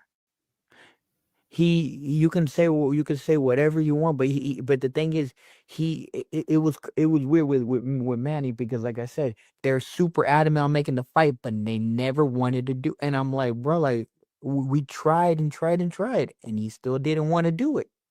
But then they go use my name and my likeness over and Rolly, we're gonna fight Rolly, we're gonna fight Rolly, we're gonna fight. I'm like, and me, honestly, I didn't want to fight Pacquiao. Rolly saying people using his name and likeness in 2026 is insane, bro. Things that you could never have predicted in 2026. I didn't want to fight him. I didn't care for the fight. We had the two options. We had Ryan or we had Pacquiao. I wanted to go fight Ryan because Pacquiao, the problem with Pacquiao is I was never going to get my credit. There was nothing in it for me. If I would have knocked out Pacquiao, would they have put me in the Hall of Fame? I don't know. Maybe it's a hell of a name to put on your maybe, but it doesn't matter. They would have made some whatever reason to say, "Oh well, you shouldn't be in the Hall of Fame or whatever." Rolly talking about being in the Hall of Fame is crazy. Like I said, they all play big tough guy until it's time to put a pen to the paper. Oh shit! Rolly said everybody ducking smoke. He said he put the pressure on y'all. He said he sent Bill with them the contract. Bill went to go get milk and ain't came back yet. Hey, Hano's clan, man. What's up, man? Is this fight happening May 30th or what? Dev said he about to play with Rolly. This should be a fun fight, bro. Ill Status was good with it, man. This is funny, man. I gotta love this, man. Since that like he was trying to fight Pac and they left you for a bigger Floyd fight. Nah, he was putting out the statements though. He was saying it like he didn't want to fight Pacquiao because he's an old legend. He was putting that out. He was like he wouldn't want to fight. Word up, he was doing that. He definitely was being honest about that. I mean, he had some respect for Manuel Pacquiao, Senator Manuel Pacquiao. You gotta call him Senator Manuel. You know what I'm saying? In his older age, he's Senator Manuel. Oh man, even though he ain't make it, but we still gonna call him that, Senator Manuel Pacquiao. you talked about You know what one I'm of the saying? Hey, things too. Jay, You he out said, here "Hey, look, Manny tripping. Pacquiao Rolly went for a said, bigger deduct the payday. The smoke, man is bro. broke." You really think all of those fights, all of those millions upon millions of dollars that Manny Pacquiao is financially hurting? Why else is he fighting? Like I said, but I don't want to talk about the dude. He wasted my time. They literally wasted my time. I'll say this: they didn't make no official announcement, but the date that I heard both fighters speak on was May 30th. Rolly said something about May 30th, and then Devin said in a tweet, they like Jay say he gonna play with him May 30th. So that's the date they throwing out there. Is early, but I mean I don't see why this fight shouldn't happen because they obviously not fighting Ryan Garcia now, and I think that fight could be on the back burner and potentially be even bigger for him. So I kind of hope they do As fight. I well. would like to see this. Rolly talk All a of good them game. I want to wasted see how he my approached the fight time. with Devin when he get outboxed. What he do? If he could stay, By the way, give me your thoughts. committed What do you to think, trying to get him, Manny and or if Floyd he gonna be 2? mentally Is it a fight you're jacked. interested in? Does it interest you at all? Floyd wins. Then, I mean, whatever happens, happens. It's meant to be. Whoever God wants to win is going to win. But like, I mean, what would be the difference than the first fight? Was there really anything different that Pacquiao could have did? Now, Manny will say, "Hey, look, my shoulder was messed up. I had surgery right after that fight." Yeah, Ryan said his hand was messed up with me. They all say whatever when. That's true. It's a good point. No, that's a good point. I hear what you say. If you, I'm gonna explain to you about the whole Manny Pacquiao shoulder thing. When your shoulder is torn, right? Let me explain something to you real quick. When your shoulder is torn, after you cannot lift your hands above your head. Yeah. Do you understand what I'm saying? Absolutely. Yeah, I was hearing people Okay, say that. and he lifted his hands above his head after the fight, correct? Mm-hmm. Okay. Was his shoulder torn? No. Anyone can go over there and take a picture like they had surgery or whatever. Not his coloring book. You're crazy. If that's the case, and Floyd is not his coloring book. Yeah, Rolly gonna make you eat your words, David. You know what I'm saying? this is a professional Kato's fight. playing He's Big coming Rolly back. coming for There's been a y'all, number man. of, obviously lawsuits that's filed. Do you believe what people were writing and saying that Floyd then is financially, after all that money he's made, that's the reason why he's fighting and coming back professionally now? I mean, bro, there's a lot of stuff going on with that stuff, but like I said, I can't really tell because I truly don't even know. I don't know. Floyd is a man of many, many surprises, So. Are you still under Mayweather Promotions? No, I'm not under Mayweather Promotions, but I mean, dude, everything Floyd has done for me, man, I appreciate everything that Floyd has done for me. Every little thing that he's done for me, and in reality, Floyd done saved me when I was homeless, and he doesn't even realize it. He truly doesn't even realize it. It was July 31st, but in reality, it was August 1st, and August 1st, 2017, and yeah, he saved my life. And then in reality, the reason I got closer to God again, he had a big impact on that as well. He doesn't even realize it. That's dope. So that's dope. May God bless Floyd always. That's good. I like that. You have a mandatory. You said, man, you broke, but he'll know what's going on with Floyd. Yeah, he know not to talk crazy, Jay. He don't got that same loyalty to men. He's Senator Manuel. You know what I'm saying? He's like, man, what else is he fighting with Floyd? He ain't gonna go there. And just like Ray Davis is saying, like, he seemed like he's frustrated with the wheels not turning, and he don't want to throw them under the bus. Kind of, sort of. So he placing blame strictly on the fighters, like. I've never heard somebody say it's Rollies. I never heard him speak about somebody using his name and likeness. That was wild. Somebody like Manny Pacquiao is crazy for him to think like that. But these boxers is something different, man. guy named Shakram Gassiev, who's unbeaten. Nah, hell no. Rolly ain't gonna take no PDs and none. Hell nah, he gonna fight him straight up. He's been the WBA mandatory for nearly 3 years. He told the World Boxing News, quote, talking about you, Rolly. He said, he hasn't agreed to our fight yet.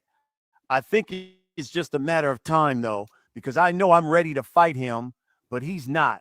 I hope he finally accepts the fight with me and stops Rolly's an acting overachiever, cowardly. boxing build. Your response to Shakram Gassiev? I mean, was bigger, unification or dealing with some dude I never heard of?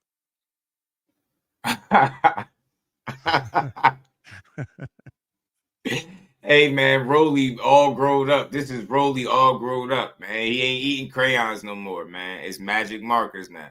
Know what I'm saying? It's magic markers. You know what I'm saying? Ain't no more crayons. He upgraded the magic markers and colored pencils, B. You get me? You know what I'm saying? He got colored pencils now. Rolly nice and mature, mellowed out. You know what I mean? He a different guy, bro. I can't lie. He made a good point right there, man. What's bigger? Unification or fight somebody I don't know? You might not know him, but those be the guys that be the dangerous fights. I know who Shakram Gassiev is, but I do like this version of Rolly. Not a lot more reserved and laid back. He comes across as honest like this. He not overselling with none of the answers. By the way, you've never heard of him either because you hadn't even said his name yet. It's Geosov. So yes. Bro, okay. See, he's the one that gave away his title shot against Boots. He gave it away for some step aside money. Did he not? Okay. I don't know. I want to go for Rolly got Rolly I on want a point unified. right now. So what's bigger? And on top of that, like too, this version I didn't of do Rolly, anything man. because we had an automatic I gotta rematch figure out what's clause with going on Ryan, with my anyways. voice, man. Voice keep going. So he has nothing to do with this. Yeah, he stopped taking them Crayolas. You get this me? is just my opinion. VR? I've always wanted to ask you Magic this, mark. Rolly. Permanent. I feel like Next step, permanent after the mark. Black Barroso one. and the Pit Bull fight, it felt like a number of fighters were like, man, I want to fight Rolly Romero. I want to fight Rolly Romero. And then after you beat Ryan, not so much. Nobody was like calling you out, so to speak, like they were before. Why do you think that? Why is that? You know, I'll tell you something, right? And God done revealed it to me. It was on December 27th of 2023. I didn't fight people till March 30th. Right, and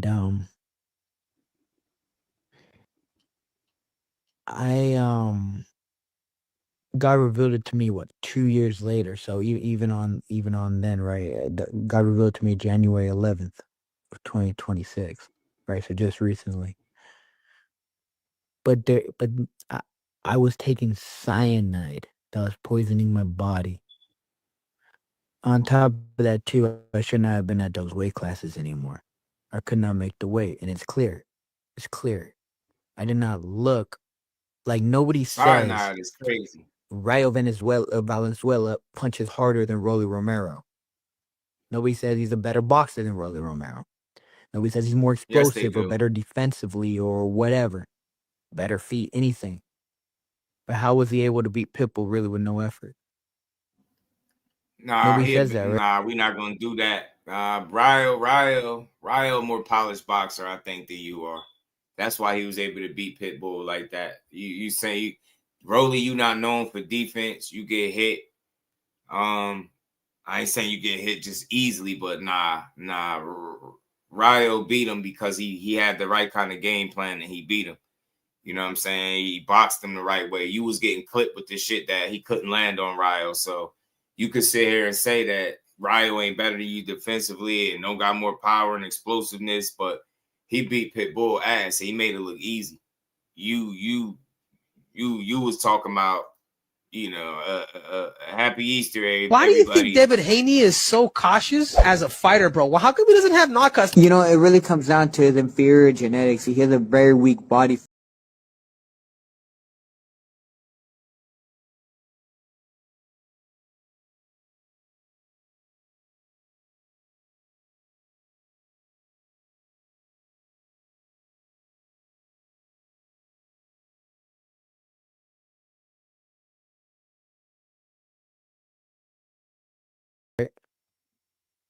Like I said, clearly, and you could just tell even by the way I walked through, I looked like I was completely off. Am I right? Sometimes it's not your day, but I will tell you like this. Just as it happened on Easter, because Easter was the very next day, Look, he God talking done about it. crucified me. And then I was reborn again. So that's why I feel it was necessary. My old self had to die so I can grow and become the man I was meant to become. And you say you were taking cyanide. What? Like I will poison? Poison. I will go into that in another interview. It was something you were eating, or it was it was poison. But Yeah, I regardless, don't know what he talking about. and I took it for 2 years. From December 27th of 2023. The irony of that day too. You want to know the crazy irony of that day? Cyanide for 2 years? What the hell? That was the day that I decided I was going to grow closer to God, and that very next week I started reading the Bible. And the day that I got released out of my prison was the day that I truly gave my whole life to God. Where I realized truly what it meant to be a Christian. And how much Jesus truly loves me, how he loves you, and how he loves everyone watching this. And he sacrificed himself for us.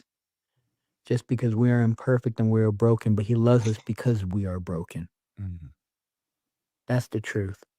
He said he in the Wizard of Oz. How do you believe this has helped you? Obviously, you know, when you go through something like this personally, it makes you a better person. How do you think it has made you a better fighter? I came to realization, and I pinpointed all my successes in my career and all my failures. Every single day, every single fight, every bad day I had in sparring, it all comes down to where I was with God. My life, my career, everything is revolved around where I was with Christ. When I strayed away, my life became a failure. When I grew closer, God's been so fruitful, I cannot even comprehend.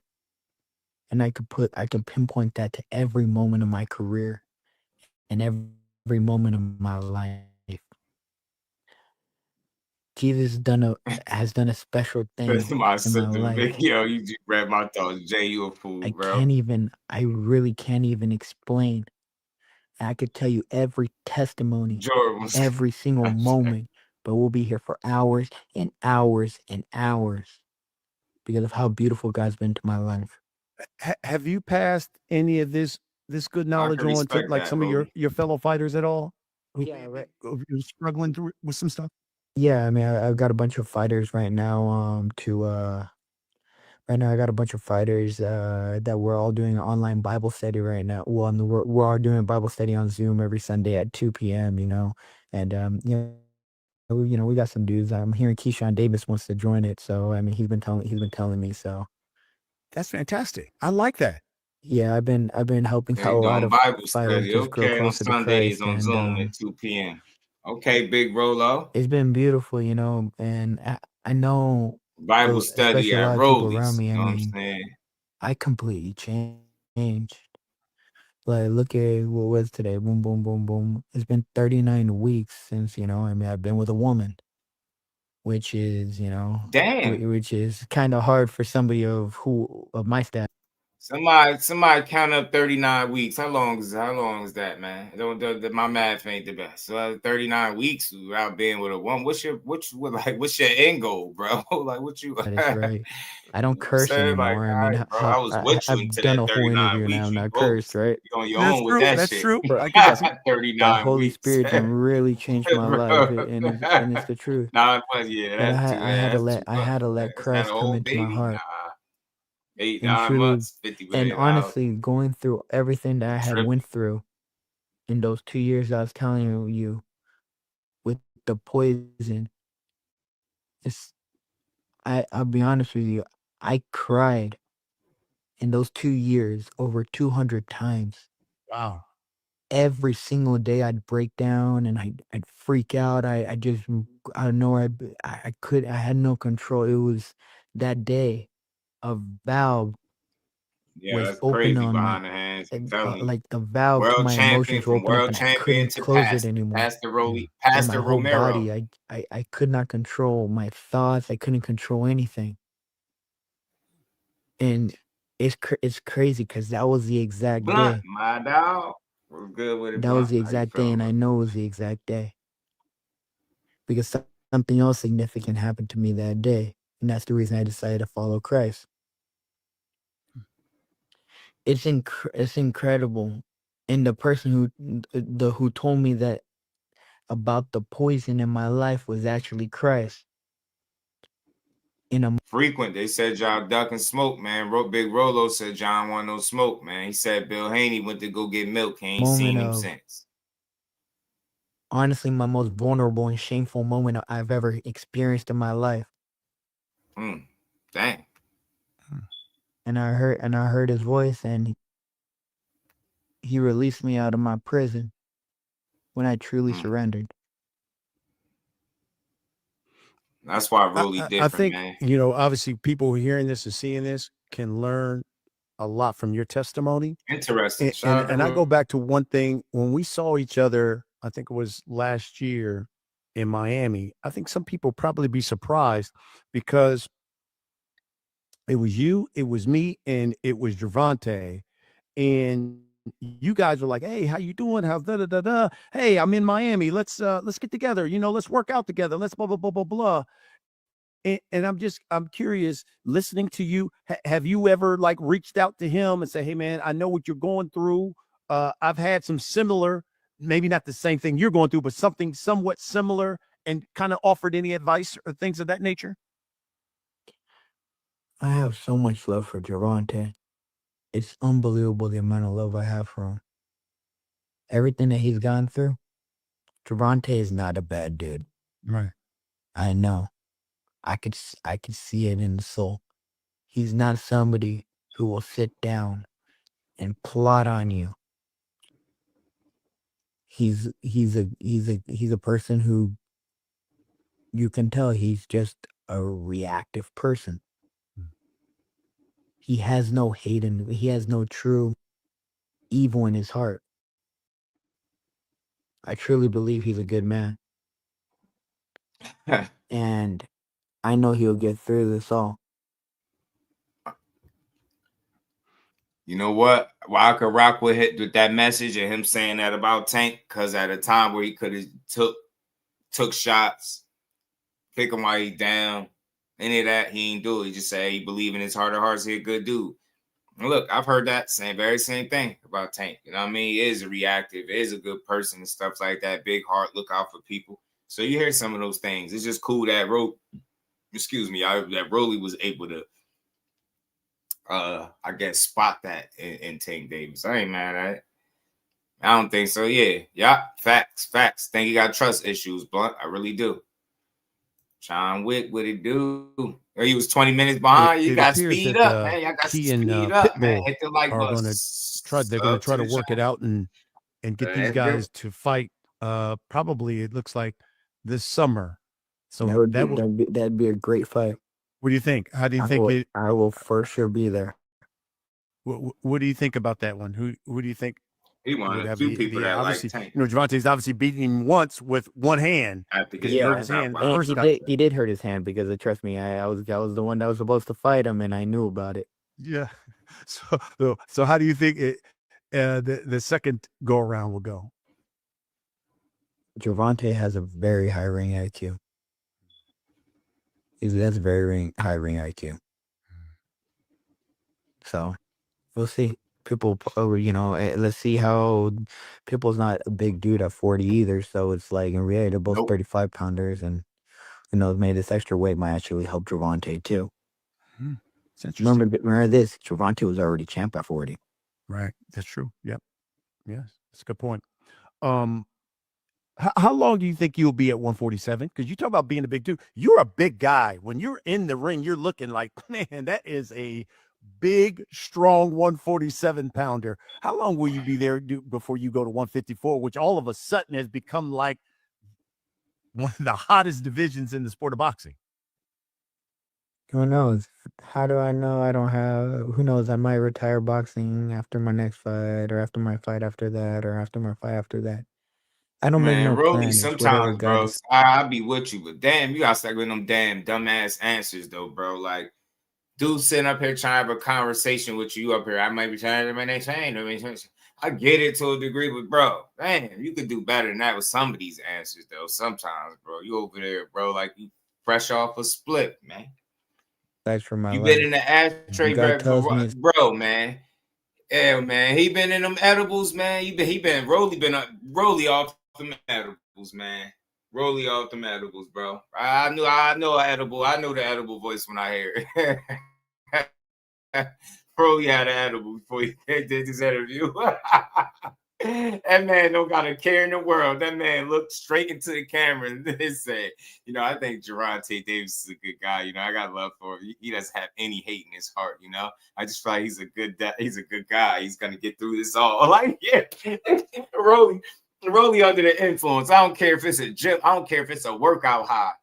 He got something. I don't care. He just did the workout. You know how you work out? They say you get the little natural high when you work out. He got that going on or something, bro. Use some type of influence, bro. Bro looked in the can. I think he's a great guy. I know that edible voice when I hear him. Yeah, Reef. I mean, Broly been in them damn edibles, man. Said AK, whatever they tell me to do. Bro got the best therapist on earth. He's so damn chill, though. All jokes aside, I like the energy, though. He chilling. He a it's time funny for me guy, to get though. out of boxing. Whether I have a belt or not, I'm leaving. There's nothing that is keeping me here in boxing other than the fact that I do want to be on the. I do want to make it to the Hall of Fame. Oh, no shit. He want to make it to the Hall of Fame? I never knew that. I never knew he cared about that. Who would have thought in 2026, Rolly said, y'all out here ducking smoke, y'all clout chasing, y'all using his name and his likeness, y'all really don't be wanting to fight, y'all out here wasting his time. Tank a good dude, he really like him. Bro, Rolly done turned over a new leaf, bro. Rolly done turned over a new leaf, man. Shout out to Big Rolo, man. Intention of boxing or any of that other stuff. But at the end of it, I urge each and every one of you guys to first enjoy me while I'm here and learn from me as much as you can, because I will not be here forever. And the day that I am gone, oh shit, everyone will be like, what would Rolly say? What would Rolly do? Rolly wouldn't know what to say. Rolly wouldn't know what to do. Yes, you're all gonna miss me. What? I do agree with that. That part, absolutely, I agree with that. How many times you want to fight this year? What the hell? No, 2. Okay. I think at this level, everyone wants to fight twice a year, but yeah. I couldn't fight. I couldn't fight twice a year anyways, and more back to what I was saying earlier too. For some reason, all those fights, they all had the hots for me, but just kept getting pushed back because God knew I shouldn't have been fighting. And now, truly, God, I'm telling you, God just kept pushing it back over and over and over again for the reason which I know the real reason now. But God does not make mistakes. Why is the real reason? What is the real reason in your opinion? I wasn't right. If I would have fought, I would have lost. I'm telling you guys that sincerely from my heart. I was not right. And for some reason, I had all those mega fights, but none of them fell through. And I wasn't right. God does not make mistakes. I am His sign and He will protect me always. Did you see it just happened the other day. Clarissa Shields was on a podcast and she was talking about fighting, and she said that she could beat Rolly Romero. She said, and I think the guy came back her saying, "Oh my God, he's a power puncher. I mean, once he connects." And she said, "I'm bigger than him, and bigger guys, bigger boxers are generally going to win against smaller guys. So I have better skills than him, better boxing skills than him, and I'm bigger than him." I'm just your thoughts when you saw that clip. What did you think when you saw that? I believe her. I believe she can beat me. Yeah, she'll knock me out. 7-0. I think you've been facetious. No, I'm here for. I don't hit women. That's true. I understand that. No, Not gonna lie, he gave a great answer. And real quick, just a little rant. I see people using this Shannon Sharp joint with Clarissa as a means, the stuff she's saying about Rolly. Look, y'all, I could say I could only be as clear as I can be. I'm not a fan of her talking about fighting men because I would never want to see it. Right? But just in a male-driven sport, male-dominated, male-driven sport, man, where the ladies got to fight tooth and nail, I feel like part of you being a boxer is being a bit crazy and throwed off. And I think that's what that is. That's just how confident she is. Am I a fan of it, of that kind of talk? No, but I'm not going to use that as a reason not to like her and down talk her. You know what I'm saying? I seen some idiot tag me saying she overrated. She fight daycare workers. And I'm just like, yo, you misinformed, man. She fighting everybody she's supposed to fight. I don't care. I'm stamping it. She's an undefeated combat athlete in my eyes. She never even lost a fight. You can't even say that about no other combat athlete that you know of. Miss me with all the, you don't like Clarissa, this is why you don't like her. Like y'all looking for a reason not to like her. And I think somebody said it, man. I seen a video, somebody was talking about it. Y'all looking, it's like y'all want her to be humbled so bad. But won't y'all find one of the females to do it then? Instead of sitting up taking shots at her on live streams. And she is the GOAT, bro. And you know what? I'm starting to understand why a lot of y'all dudes go at Clarissa. Because when you see who some of these guys' favorite fighters are, she everything you wish your favorite fighter was, bro. She's accomplished. You get what I'm saying? She fighting. You get what I'm saying? She making the fights. She paid. She's selling tickets. She embodies everything that you want a world champion to be. She literally went from where from what was it, 60 all the way up? This shit is just ridiculous, man. Like, she running out of competition because she beating it all. Shout out to Jay Grant. Shout out to Champ Side. That's it was somebody I know. I seen it. Y'all want her to be humble. It was Champ Side. You want her to be humble, and I agree with it. Like you do. Like, y'all looking for a reason not to like her. So now y'all think y'all got one. You see, she don't know her place, man. Look, she can't beat no man. You think she could beat a man? No, I don't. I'm not saying I think that, and I don't even want to see it. I don't even got to entertain the conversation. But the fact that y'all launching personal attacks on this female because she said she could beat Rolly, y'all the ones that said how trash Rolly was for years. Get what I'm saying? Then when somebody, a world-class fighter, say they could beat her just because it's a female, y'all losing your mind? I ain't about to lose my mind. You heard what Rolly said. She could beat me, man. I don't hit women. Great answer, Rolly. I like it. Look, like I said, y'all just want to be clear. I'm not a fan of that kind of talk because I don't care to see her fight any of these men. But that's not enough for me not to like her, bro. That's one. That's like, all right, I don't like that, but I like the way she fight. I like the fact that she don't duck no smoke. I like the fact that she gonna tell you how great she is, and then she gonna show you, right?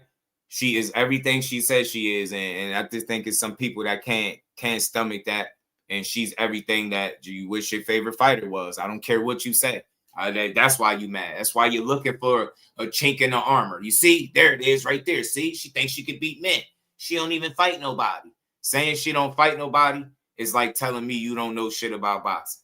She fighting exactly who she's supposed to be fighting. She went as high as heavyweight, chasing smoke. She chased Savannah Marshall, the girl that tried to build her career off an amateur win that she never got, chased her to the UK, smoked her ass, and then she continued to run laps around these people. And I want to say this, and I'm stamping it. In no world, in no universe, in no world is Katie Taylor a better fighter than Clarissa Shields. Knock it off. Knock it off. Clarissa Shields don't have close calls and, you know, need to get bailed out by the judges and shit like that. And she undefeated. Last time I checked, Katie Taylor took a loss and got some debatable wins. She got some debatable wins. Get what I'm saying? So I rock with the GOAT, man. I think she doing what she's supposed to be doing, and she doing it the right way, man. Big Dre was good with it. Big Drop Dre in the building. So she said she gonna fight her too. So I ain't tripping on that. She said that fight coming up next too. So I'm gonna sit back, and as long as she do that, that's everybody to me. You get me? It's the only true fight that I really wanna see. You know what I mean? Her fight Shadeja, and she said she gonna do it, so I'm cool with it. Let's keep rolling, man. I'm just. Did you shake your head, or did you say why? Out of all the names that you pull, your name out of the hat? No. I believe her. I truly believe she can beat me. Yeah, interesting. Give me your ultimate goal. Because you said you wanted to unify, but what is Rolly Romero's ultimate goal in this? I mean, do you want to be undisputed at a certain way? What's your ultimate goal? Because you've talked about Hall of Fame. You know it. What's your ultimate goal? To see how many souls I can bring to Christ. Mm-hmm. In the sport of boxing, though. In the sport of boxing as well. Okay. That's the only thing left for me. That's literally the only thing left for me in boxing. But you said to get to the Hall of Fame. Yeah, obviously, but what does the Hall of Fame glorify? Me.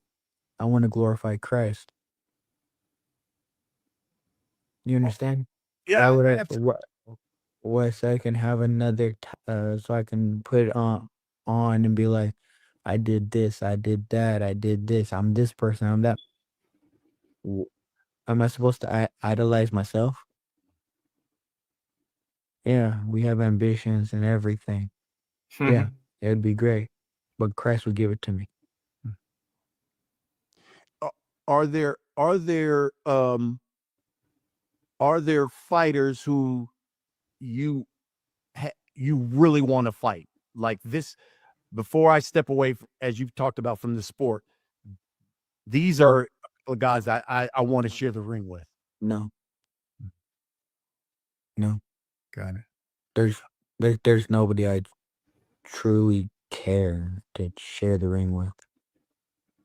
Nobody. Man, as we wrap this up, I just wanted to get some final thoughts from you. Ryan Garcia, because I know he'll see this.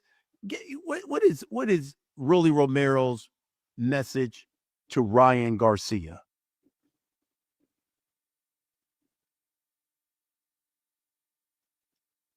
What am I supposed to say?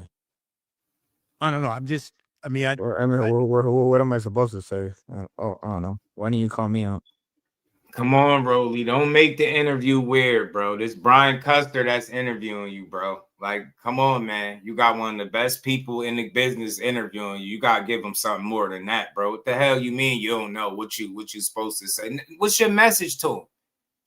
Damn, bro. And then you get in an interview, a different one, and say something else. Like, then you'll actually say something. You being a little too, like, all right, bro. All right, the edibles need to wear off or something, bro. Like, that ain't a good answer, man. What's your message? Do you want that rematch? Like, I mean, would you want to fight him? He got a title, like you said. Are you more interested in the you get what I'm saying? Give some boxer answers, bro. I don't want to share the ring with nobody. You just said you want to make the Hall of Fame. You said that. How you gonna make the Hall of Fame without fighting nobody? You don't want to share the ring with nobody, but you gonna be in the Hall of Fame. That's all. I don't want to give him, But come on, Rolly, you gotta do a little bit better than that, bro. Man, it's he like, man, what am I supposed to say? So what you want to say? Is he shook or what? He's scared of you or what? Talk crazy. What am I supposed to say? I already beat him with no effort. With no effort. Literally with zero effort, I beat him. How you beat him with And zero honestly, effort? I didn't beat him. It was God that beat him.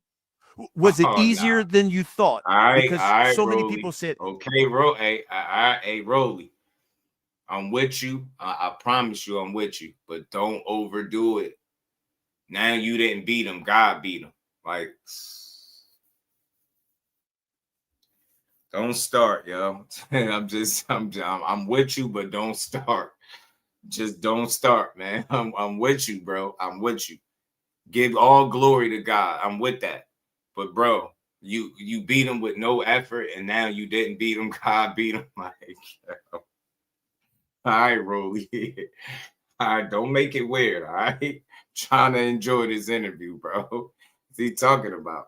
You needed some effort to beat Ryan Garcia, G. Like I ain't trying to hear that. You could try to say it was easy all you want. That shit wasn't easy like that, man. Cornelius, what's good, player? How you feeling, man?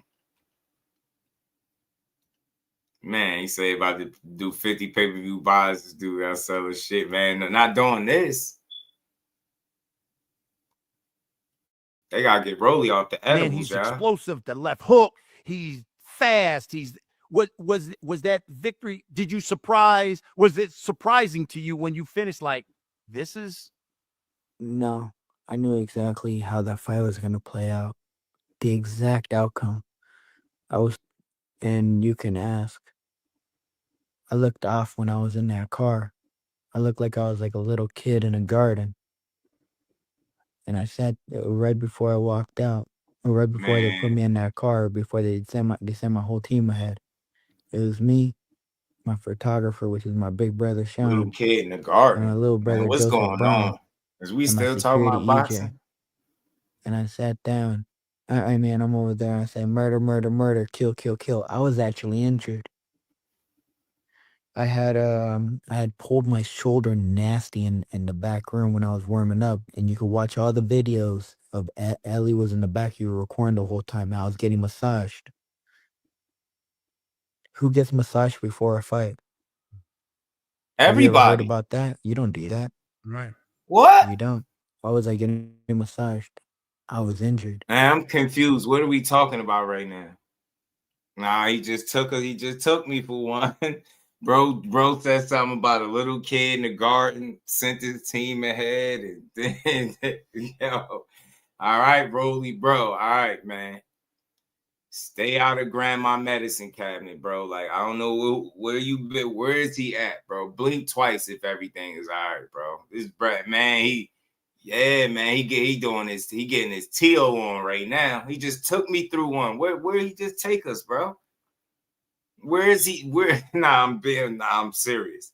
Where did he just take us? He just said he was like a little kid in the garden, and it's no way.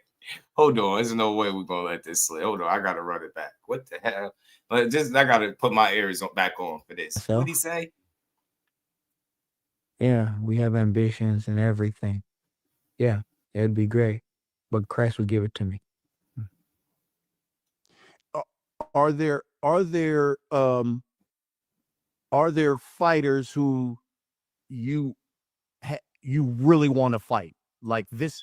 Before I step away, as you've talked about from the sport, these are guys I want to share the ring with. No. Got it. There's nobody I truly care to share the ring with. Nobody. As we wrap this up, I just wanted to get some final thoughts from you.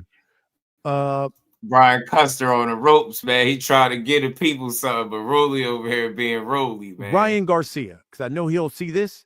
He's taking us through Rolly there, damn. I don't know Romero's where he took us, but message we there. to Ryan Garcia?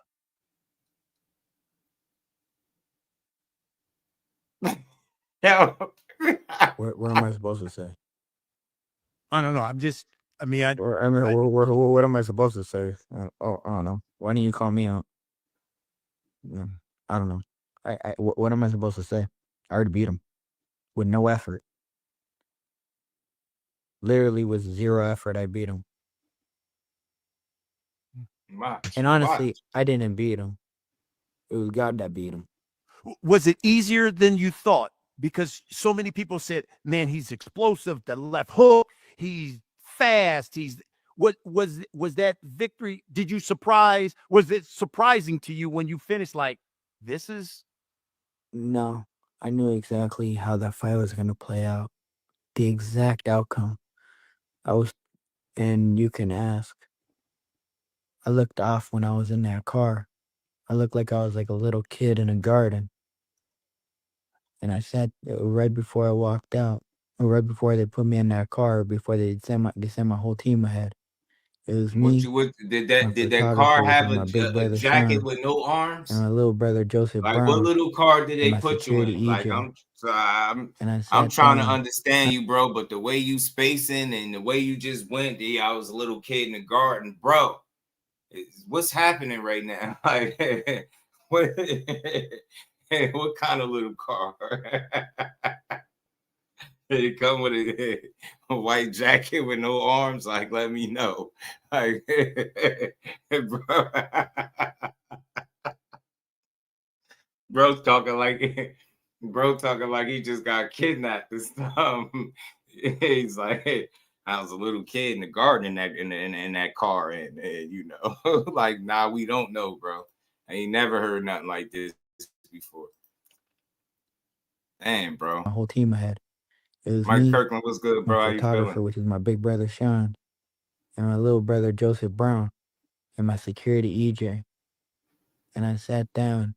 I mean, I'm over there. I said, murder, murder, murder, kill, kill, kill. I was actually injured. Yeah, I don't get I it. had pulled my. Nah, I put my ears on that time. I hear them, but it just don't make a whole lot of sense. Like, I don't know how we went from like not wanting to share the ring to nobody to like feeling like a little kid in the garden in the back of the car, and then you went from that to murder, murder, kill, kill. Like, what is? Yeah, hope that is maybe this the edibles wearing off. My shoulder nasty in the back room when I was warming up, and you could watch all the videos of Ellie was in the back. You were recording the whole time. I was getting massaged. Who gets massaged before a fight? So that's not regular getting massages before the fight? I thought that was regular. Ever heard about that? You don't do that. Right. You don't. Why was I getting massaged? I was injured. And God spoke to me, and I heard his audible voice. Oh, he doing and it, yo. God, I was like, murder, murder, murder, murder, kill, kill, kill. And God, I say always before every fight. And I say, God, I'm worried about my shoulder. Instantly, I hear his audible voice, and he says, you're not going to need it. I'm like, because, you know, the first time I heard his voice since I was homeless, the day before Floyd saved my life, I was homeless. The first time I heard his voice was July 31st. But he had, and I was with you, he said, you're not going to need it. And I'm like, but I want to win. And then he says, you're going to win and you're not going to knock him out. I'm like, okay. No, he says, you're going to win, you're going to come out completely unharmed. I'm like, okay. And he says, but you're not going to knock him out. At that moment, I'm like, I quit. They're promoting this stupid rematch. I have one arm. I'm going to outbox this dude with one arm. I'm not going to knock him out. They're going to give me a decision. I'm like, okay, God, I surrender myself. After this fight, I will live my life for you. Interesting. After that, it's crazy. The irony in everything is I give my thanks to my Lord and Savior Jesus Christ. Right after that, the very next day, I got put to the test. And I didn't lose. I suffered 3 deaths. I lost the 2 women I've loved most in my whole entire life. I guess I'll say this because I'll be trying so hard to be that guy that understands. I guess because I haven't had an experience. I can't say I could share the kind of experience that Rolly is talking about. And just so people know I'm not making fun of him, like, look, It might be some real testimony there, but I just be having a problem when people start telling me that, you know, somebody's giving them very specific instructions and they telling you this and they said this to you and you heard this voice, and you get what I'm saying? And maybe if people would have left the cyanide out of this interview, I wouldn't have connected the two. But it's like, you good, bro? Like, it's tough. Because then he said this. No, he said this. I was, huh? All right, Rolly. I'm trying to level with you, though. The very next day. And I suffered a third death, which was myself. My former self had died. And that's when I truly started like really to follow Christ. Now he died. He put me to the test. He said, he showed me. It's like, you said you're going to follow me, then you're going to follow me. He took away every distraction I had. I've been miserable. Now I'm better. I was miserable. I spent all that time healing. That is the truth. Well, who were the two women, may I ask? Yeah. My sister. And my girlfriend at the time. I love her so much. I love them both so much. But that's life. Man, I'm sorry to hear that. I lost them out of my life.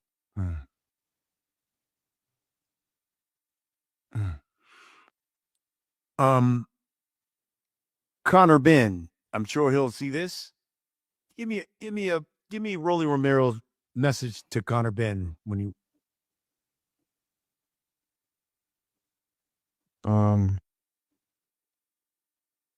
I don't know. I don't know. He kind of looks like Cisco. Just say that. Yeah, you kind of look like Cisco. For a real Slim Shady, please stand up. Yeah. Okay.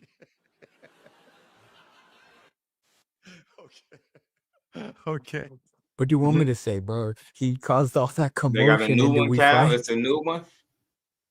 I just Manny Pacquiao. Who would you say Manny Pacquiao?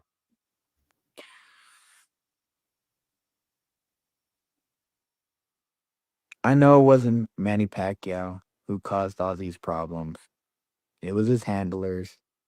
So, may God bless your soul, always chant. It's good. Last but not least, you know who's going to be watching this one. Devin Haney, Bill Haney. What is Rolly Romero's message to the Haneys? I wonder if Devin ever thought about how to reconstruct the surgery done to his face. His nostrils are way too big. This man still talking about Devin looks, bro. That's it? That's all? That's it? What am I supposed to say? Again, because I can only go by what Bill Haney said. He said, Devo is coming for Rolly Romero. I'm telling you what the man told me to tell you. Please stop saying that. The contract was sent. Son of God, what's good, homie? Okay. The contract was said, sent. that's it. BC, like, bro, you talking about nostrils and shit, bro. I can do anymore. There's nothing to be said. Safe to say this might be his last stand on the Last Stand literally podcast. nothing The way left. he acted. BC sitting over there like, man, Can this you dude give us any silly. insight? Because I'm sure we're going to get this fight. What kind of fight it will be?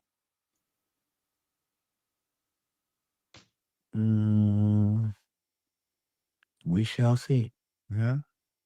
Yeah. Whatever God wants the fight to be. Now, is it one of those things where you're going to look over and say, I want y'all to bring that same, I'm just gonna say it because they said that same Debo energy in the ring that you keep talking about. I want that. Is that the kind of fight that you want? Well, that'll happen.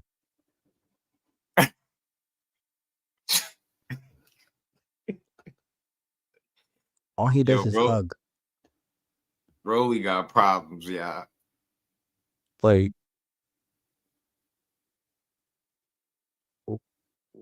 what do you want me to say? Are you prepared for that? If that's the case, because I don't like men touching me. well, you know he's the master of the jab now. He is the master of that jab. He's got great movement. He's shown. Okay, wait. Let's just do it like this, right? Okay. If Devin Haney got bodied by Ryan, who got bodied by me, Ryan bodied him with no effort, being drunk every single day. Literally. No effort is crazy. That shit took a lot of effort, just like yours took a lot of effort, man. Cut this shit out, man. What do you mean, yo? And the triangle theory don't work just because, Ryan power pellet ass, got it off on Devin, and you beat Ryan don't mean you'll beat Devin. It don't go like that. Shout out to Big Dog. Well, he said Rolly is a character. He's off the hook. Crazy. I'm telling this boy, shout out, ain't he? Full of surprise, Brian Custer, like, yeah, this who booked this? And we ain't never got a box again. Well, Right. well, I already been getting these bets, but now it's time for you to get your just due.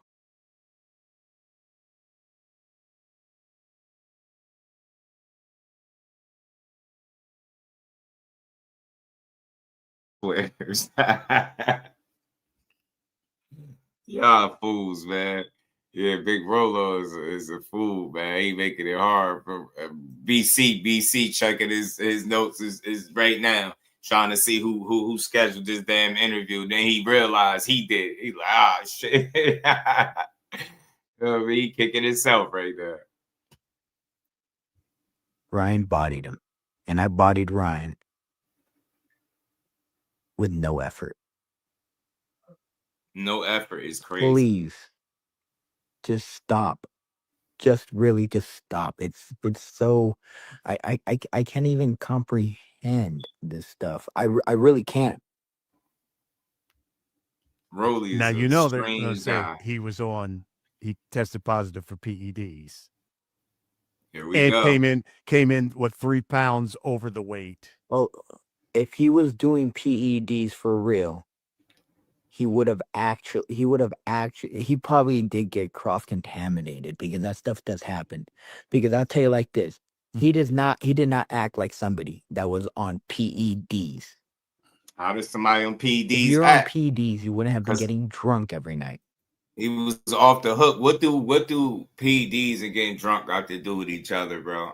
That the hell? You would have been actually trying to win the fight. He was trying to win a damn fight. Ryan has Devin's number. If they fought 100 times, Ryan would knock him out 100 times. I'm telling you, cool hands. PEDs do not make you. It does not make your opponent not keep their hand up.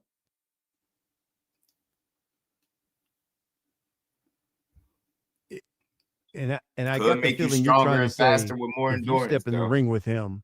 No, forget about me. Forget about me right now. Let's talk about this Ryan Devin conspiracy, right? Mm-hmm. PEDs will not make Devin Haney keep his hands down.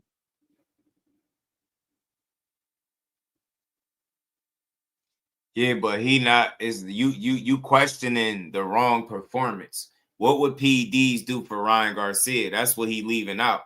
We don't care how PEDs didn't affect the guy that wasn't on him. How did the PEDs affect the guy that had him in his system? Rolly, you acting crazy. You playing dumb right now, bro. Cut it out. Conspiracy my ass, man.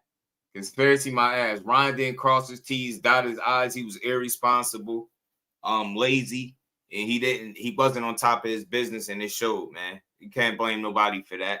You know what I'm saying? He blamed everybody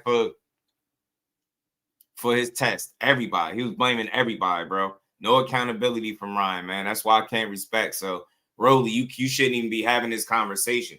You get what I'm saying? The dude had PD. I don't care what it don't do to you defensively. What did it do for Ryan Garcia? Why was it in the system? You ever ask yourself that? Cross-contaminated? Yeah, that shit is possible, but I'm not willing to bet on that. What I know. So I just don't trust Ryan. It just, that does not happen.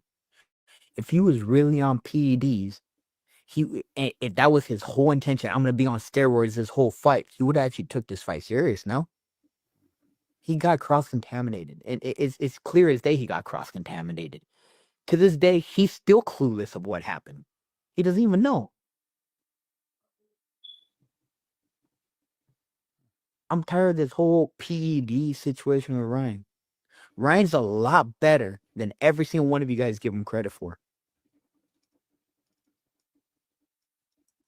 And what as good as he is, he still had Osterine in the system. Rolly. As good as he is, but you don't like. And of course, you're gonna say that because you beat him. That's why he's sitting there trying to talk about how good Ryan is because he beat him. So of course you're gonna oversell how good he is, man. Get out of here with that, man. Get out of here. Ryan is good, man, and not everybody get a man this credit, but not everybody hates on him too. This dude just saying anything. Kind of power PEDs can give a man. Yappy had no power without him. I'm telling you, him and they was talking about it the other day, that Alistair Overeem guy. Alistair Overeem used to be juiced to the gills too. Ryan blamed everybody, showed no accountability. He could say what he want. You trust a guy that was with his past and all the stuff that he said?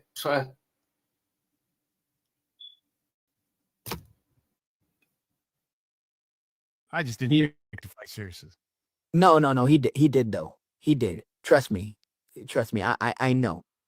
I know he did. He has an insider every single camp. What if I told you I know somebody that's seen Ryan in the picture with the drugs? Okay. He took the fight serious. He took the fight serious with me. And how could you not? I beat you up twice in sparring with no effort. Wasn't even training. There's no effort. I guess this is just something that Rolly overusing because it takes effort to do the things that you're doing in the ring, bro. Like you need to find a different way to, articulate your point. But ain't no way in hell like you beating everybody with just no effort.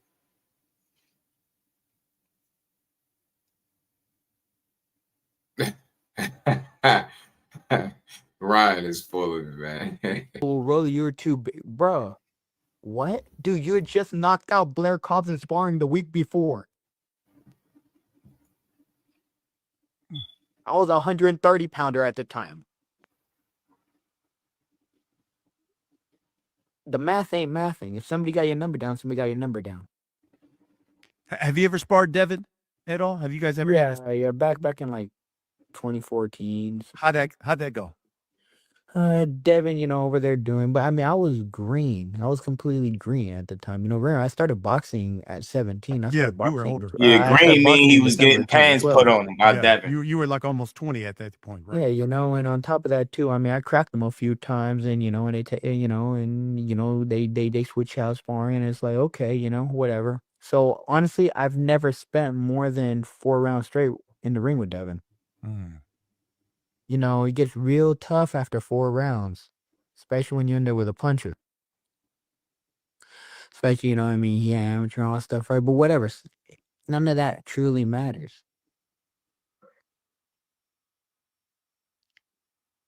Tell me His this. ass is saying anything. A fight with Devin, a win over Devin, what do you think that does for Rolly Romero's career? It'll be cool. I have another belt. I probably won't be ranked on the pound for pound list because, I'm Rolly. But nobody cares. Rolly talking about Hall of Fame, pound for pound list. I think his this name fight, and likeness. I hope it gets done. That would be one heck of a fight. I know one thing: both of you guys will have no problem selling the fight. That will not be a problem. So I hope it really gets done, and for the benefit of both of you guys, you know, it is nothing but enhances both of your careers. So that's why I think, and it's a fight that I think fight fans would really love. Would really love it. It's good to see you, man. It's good to see you. It's good to see this Rolly Romero too. Introspective, thoughtful. I like it. People used to, I think at the beginning, a couple of years ago, was, oh, he's the clown prince of boxing. You can't really, anything he says, you can't take seriously. I like that. I like this Rolly Romero. I mean, we all change, we all evolve, and I like it. Yeah. That's whatever. Yeah. It's good stuff. Bro, man. Nah, seriously. That's my only issue with Rolly, man. Your answers are your answers, but bro, you in the act like you know who you on the line with, man. Like, seriously, man. Get a man something better than that. He just praised you. It's whatever. It's like, damn, man, you making this shit weird, bro. He got me feeling like, I remember that, man, all my Wire fans that out there. Y'all remember that episode when they was praising but you had what's his name? Chris praising Mike, and Snoop snapped on him, man. And you hear him praising you, giving you praises and all that. You sitting there looking stupid. Like, that's what Rolly doing. Like, that's what's in my head, man. He sitting there praising you, sitting there looking all stupid. Like, I can't just give you your just due. It's whatever. Make this, you an awkward ass interviewer. I tell you that, bro. Rain Man Rolly. May 30th. If you remember that episode, man, you say you Devin, May 30th. Sitting there looking What's the stupid. percentage you put on Mike? Gambling is money from Satan.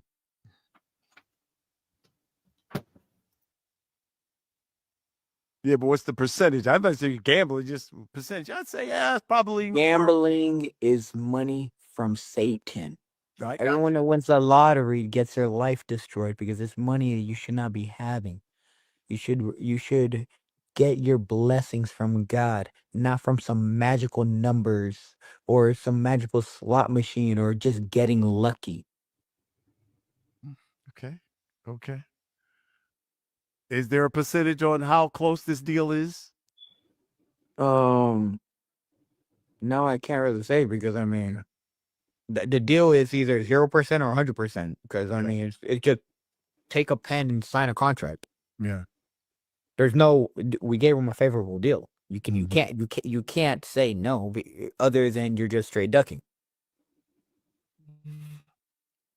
So like I said, I cannot even emphasize that enough. There's literally nothing left. There's literally nothing left. Okay. Good stuff. Literally nothing left. There's literally nothing left. It's like either you sign the contract or not. Like Rolly said, you either want smoke or you don't. I'm being for real though. No, I understand. There's no ifs, ands, buts, about it. It's either that or that. There's no. This one is literally as black as white, black and white as it gets. I think what from the Haney standpoint, they even acknowledged that. Even Devin acknowledged that. He said, "Hey, look, we got it. It's a fair offer. We're negotiating right now." Negotiating what? What is there to negotiate? It's already that. They said it was a great offer and it was good. It was perfect. Yeah. So it sounds, that's what I'm saying. Yeah, you it sounds like the deal that we're gonna get the fight. It's just we don't know that. I'm telling you, with boxing, you never know. But and let me ask you this: have you signed your name on it, bruh? I the one that sent the paper. I understand if you can send paper, but not sign your name to it. It's signed, bro. Okay. The fight's done. Okay, there we well, it's that's done. what I'm saying, bro. So we got the fight, then. We don't know that. The paper hasn't been signed. Oh, you're saying the Haneys haven't signed it? What are you trying? But I already told you this. Did I not say this? But I said this like at least 10 times in this interview. But here's the thing. The Haney, I've talked to Bill Haney. Bill Haney said, we signed. We good. Okay, right, but I'm being straight up. It's already done. I'm being straight up. It's been done. Okay. Who's the one that sent it? I understand you sent it. Okay. It's done. So they said they've already signed. They ready to go. It was either New York or Vegas. They want Vegas. Once it's signed, it's signed. And if it's not, well then it's not. I don't promote fights that don't exist. Look at it like this. If I would have decided to sit down, Conor Ben tried to do that, right? Yeah. Manny Pacquiao tried to do that. Yeah, he tripped out a little bit. Ryan tried to do that. They all try to promote fights that don't exist. Once the fights exist, we promote it. Otherwise, who looks like an idiot?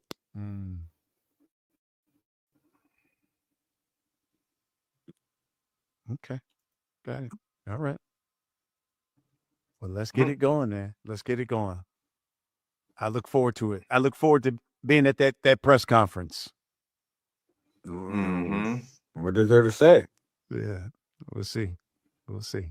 Look, okay, my brother. You made it weird, Listen, bro. This is what we do here on The Last Stand, folks. We bring you the biggest names in the sport at welterweight. Rolly made that weird, bro. Rolly Romero, the WBA Shout out to Brian champ, Costa doing who's great looking work, man. to Rolly unify. made that super weird. Now we about to pull up the other half of the Rolly? fight. Devin Haney, Hanos fans, where y'all at? Little guy, Welcome to Inside the Ring Boxing's official show of record. All right, with all that extra shit, man. Hey, man. Kellerman joining me to my right.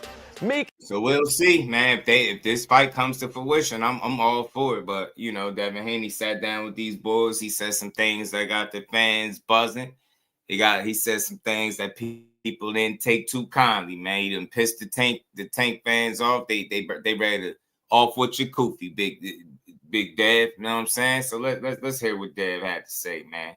Shout out to Inside the Ring, man. Inside Ring. Doing a good job, man. Making his first appearance as a contributor on the show, a pound-for-pound fighter and #1 ranked welterweight in the world by Ring Magazine, meaning the #1 welterweight in the world, Devin the Dream Haney. How you doing, Devin? Good to have you here. Thank you guys for having me. I'm happy to be here. To my left, the man who just can't seem to get along with anyone, Ring Magazine senior insider and public enemy #1, Mike Coppinger.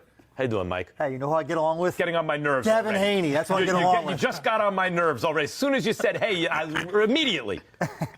And to Mike's left, the man who will be conducting Mike Coppinger's employee review, his employee performance review, the editor-in-chief of Ring Magazine. Thank you, Doug. And Mike Coppinger's I boss. think you suck. Thank you, Doug. All right. Yeah, Doug Fisher. Hey, Mike Kirkland, you know it. We start with, oh, look at that, Devin Haney and Rolly Romero. Got Devin right here in studio for the whole show, so why not? After a back and forth on Twitter with Rolly, Devin, is this a done deal? Are you going to be fighting Rolly? What can you tell us at this moment? Yeah, I can't say that it's a done deal yet.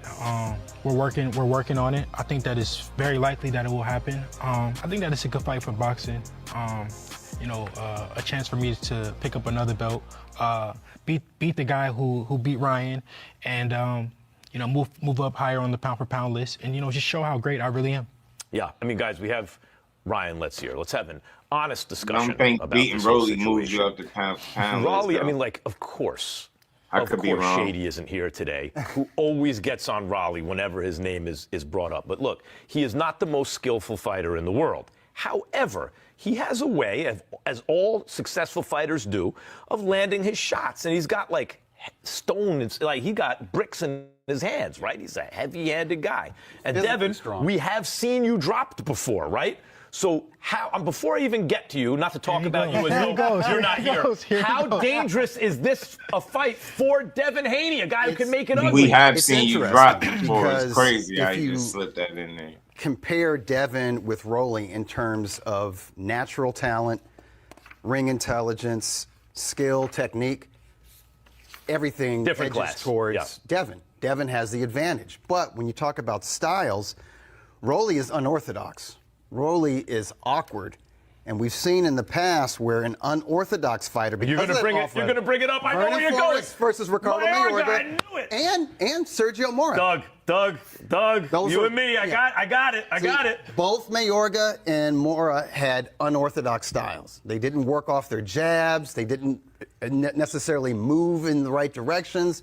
But there's a method to their madness. And they were world-class fighters. And on the best night of their professional careers, they were able to upset an elite boxer, a pound-for-pound level boxer in Vernon Forrest. So we've seen it happen.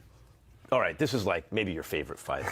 Oh, does this guy love you? The only guy. I think I know why. It's because you're the only guy who likes him. He finally found a friend. Go ahead. What do you think about this fight? I mean, look, Rolly Romero, I think he's underrated. He can really punch. I remember being ringside for his fight a couple of years ago in Texas, and you can feel those punches from ringside. I mean, especially at 135. But I think at 147, you see his lower body's gotten a lot bigger. He looks stout against Ryan Garcia, and he is awkward. It's tough to fight Rolly Romero, but Devin Haney, I think his jab is too good, his footwork, his fundamentals. I think Devin Haney outboxes Rolly, grabs another title, and then hopefully sets up the fight we really want to see, which is the Ryan Garcia rematch. Do you like Rolly, or is he nice to you also? I like Rolly. Okay, all right, good, just been. All right, Devin, before I want to have a conversation with you about this also, but first, I would like your thoughts about what they have said so far.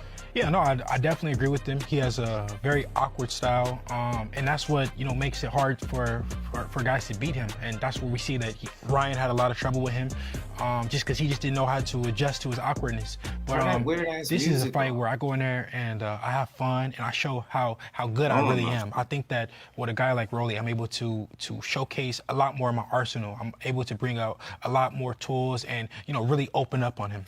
You're one of these guys who occasionally I see it. You see a guy in a lighter weight class. You know he's athletic, you know he's good, but he's starving himself to make the weight. It's clearly not the most effective he's been. And then he moves into what I would call his natural weight class. You might get bigger than this, but I have a feeling I'll look back at your career and say, Devin was in his prime at welterweight. That's where you look to me like you're at your best right now. And when he gets there, you're like, oh, okay, that's what he can do. And I think you're there now. But I was critical of your performance against Norman, because over the first half of the fight, it's like, I'm thinking I'm going to come on this show and just rave about Devin. Yeah. And over the second half of this fight, like in other sports, it's called you're playing to sit on a lead, right? Mm-hmm. A prevent offense or defense, right? And what winds up happening is you stop boxing. So you were tying him up, and he was tying you up too, I understand. But you weren't doing what you were doing in the first half of the fight. I think that if you really go back and watch the fight, I think that he did a lot more tying up than what you would think he did. Okay. Do you think I'm you gonna saw the play the second half video? of the fight? I found a video with showing the clinching. I didn't edit it. It's the longest video I could find where it looked like they playing. See if both guys implementing clinches and stuff like that, just for conversation purposes. But look, we all know the first half of the fight was one way, the second half was one way, but it just is what it is, man. I think sometimes as long as you go out there, get that win, be clean, take minimal punishment, you build on it. The thing is to continue to build on the wins for Devin. Remember, he's coming off being cheated. So you got the Ramirez performance under you. Now you got the Brian Norman performance that was better than Ramirez. Now, the next time you're in the ring, if it's Rolly, you want to try to be better than you was the last time you was in the ring. And just keep going off of that. Set realistic goals. So, I mean, wasn't a whole bunch of punches landed. Wasn't no fast-paced fight or nothing like that. But it was good action, right? It was good action in there. It was good entertainment. I wasn't bored by the fight or nothing like that. So, shout out to Educated Jab. It was good, homie. Way you fought the first? No. I think that I fought a more disciplined fight in the second half.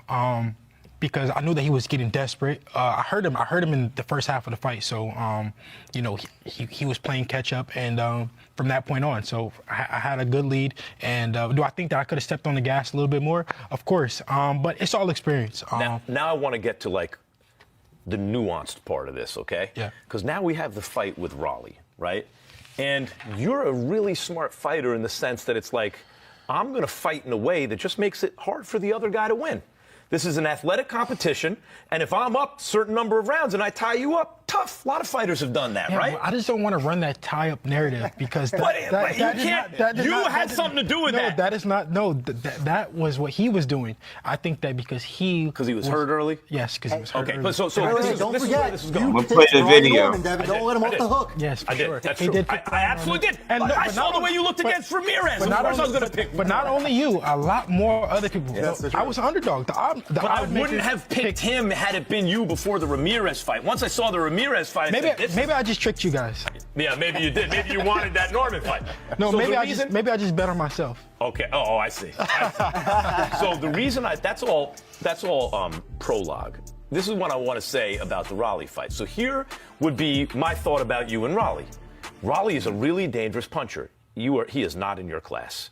Rolly, I keep calling him Rolly. Who cares? I have something wrong in my brain when it comes to names. Something's missing. But he's not in your class, and you should outbox him.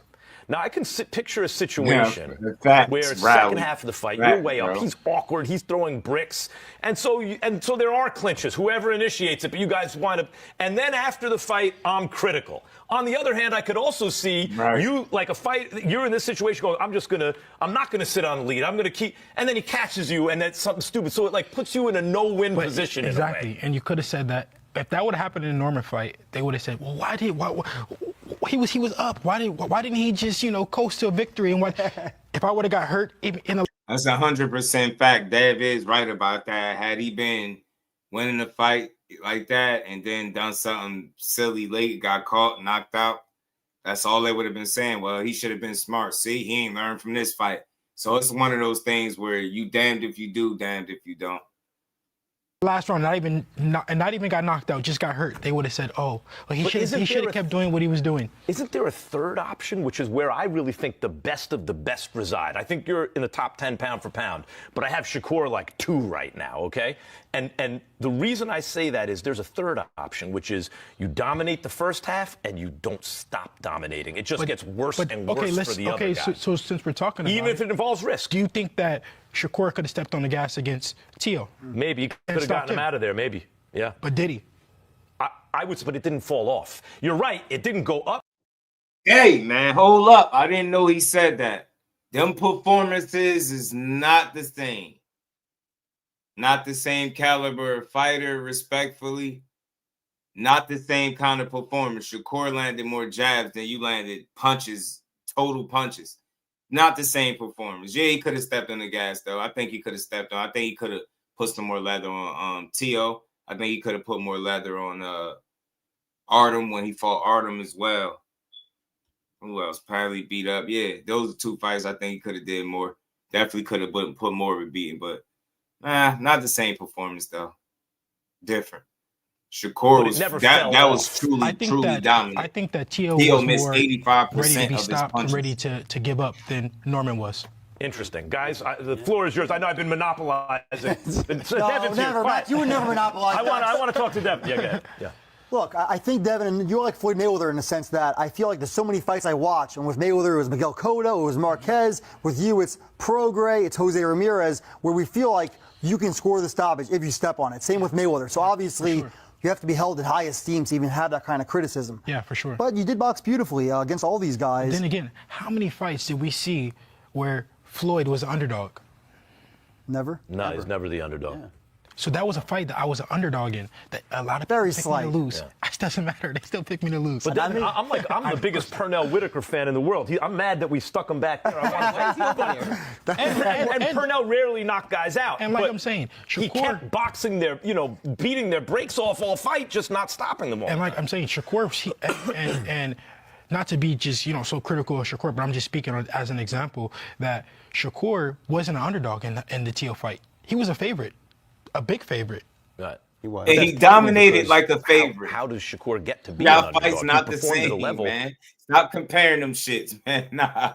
Stop comparing them, bro. Stop comparing them, man. You did your thing. Shout out to you and Norman, man. But stop comparing them shits. Talking about Shakur.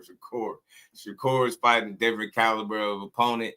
It don't matter about being a favorite, underdog, none of that shit. You seen you seen Lamont Rose be a heavy underdog, and people was wrong about that. So don't really matter.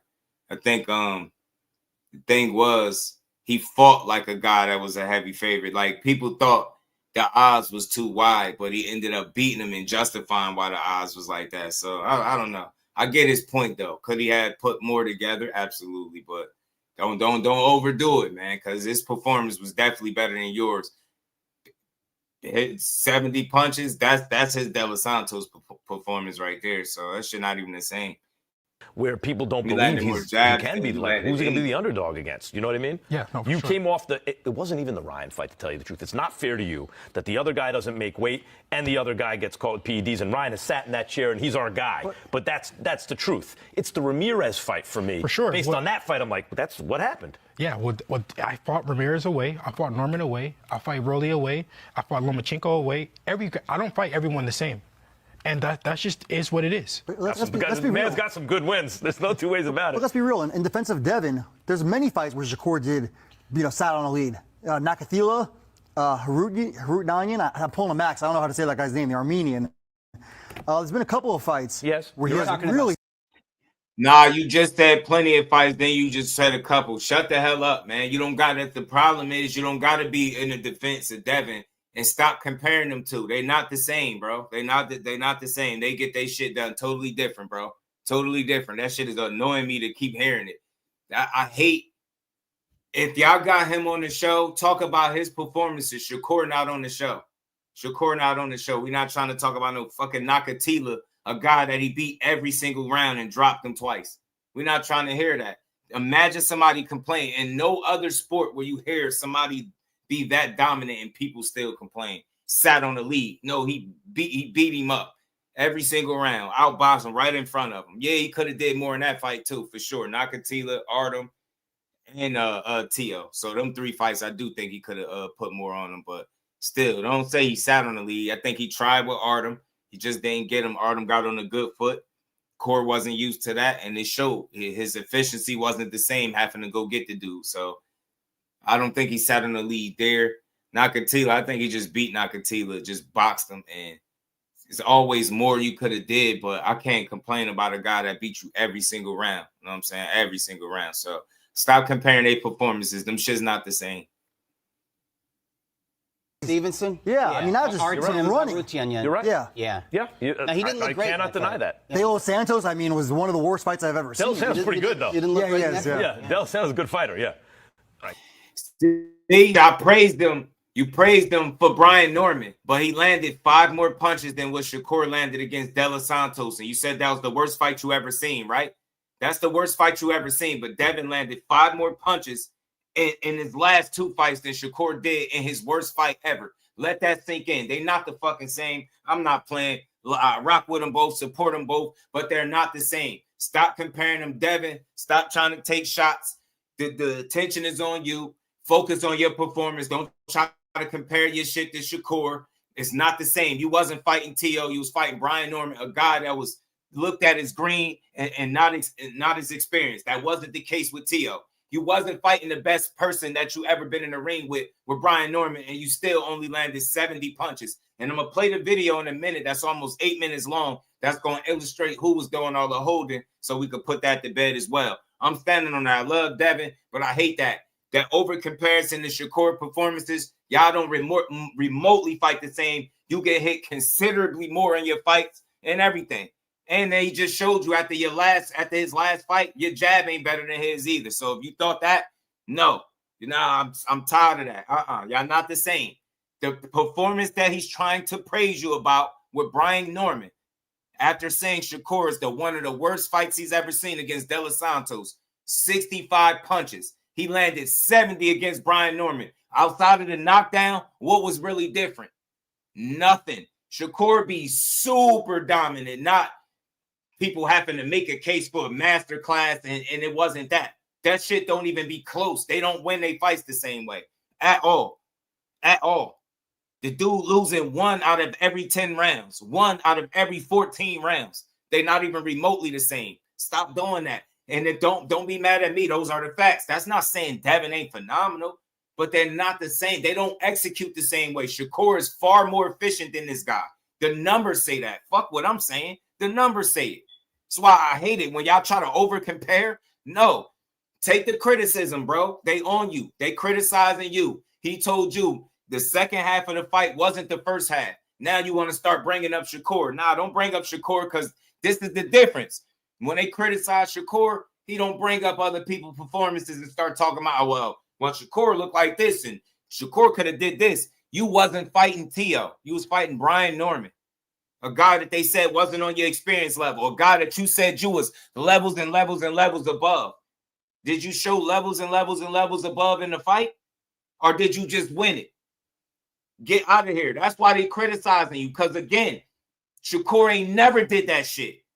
What you talking about? They start a fight one way and then just fall off the second half of the fight. Get the hell out of here. Name the fight. I done seen them all. They don't win they fights the same. Shakur will beat you and he will keep beating you. He don't let up. Get that shit out of here. How else do you think he put up the numbers he do? He'll beat you. He beat T.O. and he continued to beat him every single round. He made sure it wasn't definitive. It wasn't debatable. It wasn't close. None of that shit. Get out of here. It's not the same. Brian Norman landed 59 punches, I believe. Devin landed 70. So much for the master class. Get the fuck out of here. Y'all, the bar is set superbly low for Devin. If you're telling me landing 70 punches is a master class, but Shakur landing 65 is the worst thing you ever seen. The proof is in the pudding. Listen to what I'm telling you.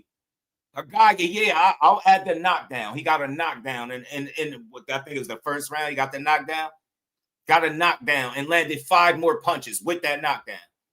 And that's a master class. But Shakur landed 5 punches less is the worst fight he's ever seen. Let that sink in. Let it sink in, bro. What's the big difference between 65 and 70?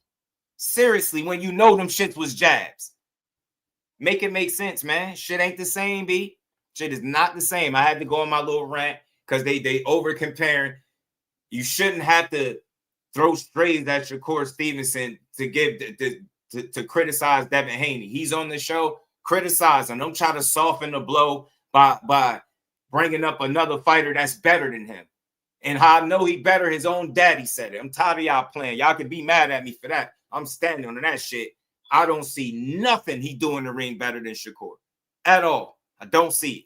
Nothing. They not the same fighter. Back to regular schedule programming. Just do rant over. Guys, Wait, I guess have we seen has De Los Santos fought since Shakur? Yeah, De Los fought. Santos knocked out.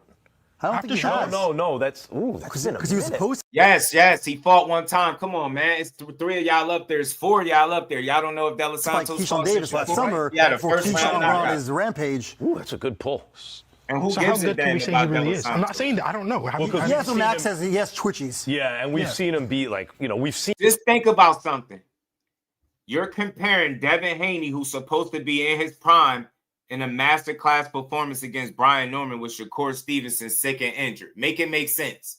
The bar is set different when it's them two. The bar is way different. Shit ain't even remotely the same. I'm standing on it. I ain't saying Dev is a Seen him bad beat fighter. good I ain't fighters. say none of Is he that. more He just tricky? ain't better than He stops Shakur. Valenzuela when more My tricky than opinion Brian based Norman? on what I see. Is he? I don't see. Who's a better fighter? Who would you say? Oh, it's Maybe close. De Los Santos, to tell you Get the the truth. fuck out. Yeah. Oh, we got someone cursing in the fourth chair now, Max. It's that chair. I'm taking Chris It's that chair, Ariola's Max. Listen, yeah, Areola, but I expect more. Devin Haney. Everyone likes Devin Haney. Very professional. Come on, let's go. And see, that's the thing. That's what it's all about. You try to get them to agree. You try to get them to say Brian Norman was better than De Los Santos, and they said De Los Santos. Trying to get them to say you had a better opponent is not going to one-up Shakur. Let me make this clear. You fought Brian Norman for you in your third division, and you beat him, right? You're comparing that performance to Shakur Stevenson and De Los Santos. Make it make sense. You notice how he not comparing Brian Norman, his fight with Brian Norman, and Shakur fight with Teofimo. He ain't comparing that. They're talking about De Los Santos. What was that, 2023? Was that 3 years ago, y'all? Was that 2023? Seriously. Make it make sense. Y'all dudes is down bad. Y'all still talking about De Los Santos? The man had 3 fights since then. 3. You still talking about De Los Santos? You got Artem, Zepeda, Padley, Mateo 4. My bad. You get what I'm saying? You still talking about De Los Santos. Who's a better opponent? De Los Santos or Brian Norman? No. Who's a better opponent, Teofimo or Brian Norman Jr.? Why you not asking that question? And that's not a slight to Brian Norman, but why you not asking real questions? You want him to compare De Los Santos to a dude at 47? Make it make sense, man. Make it make sense, bro. Make it make sense, man. Make it make sense.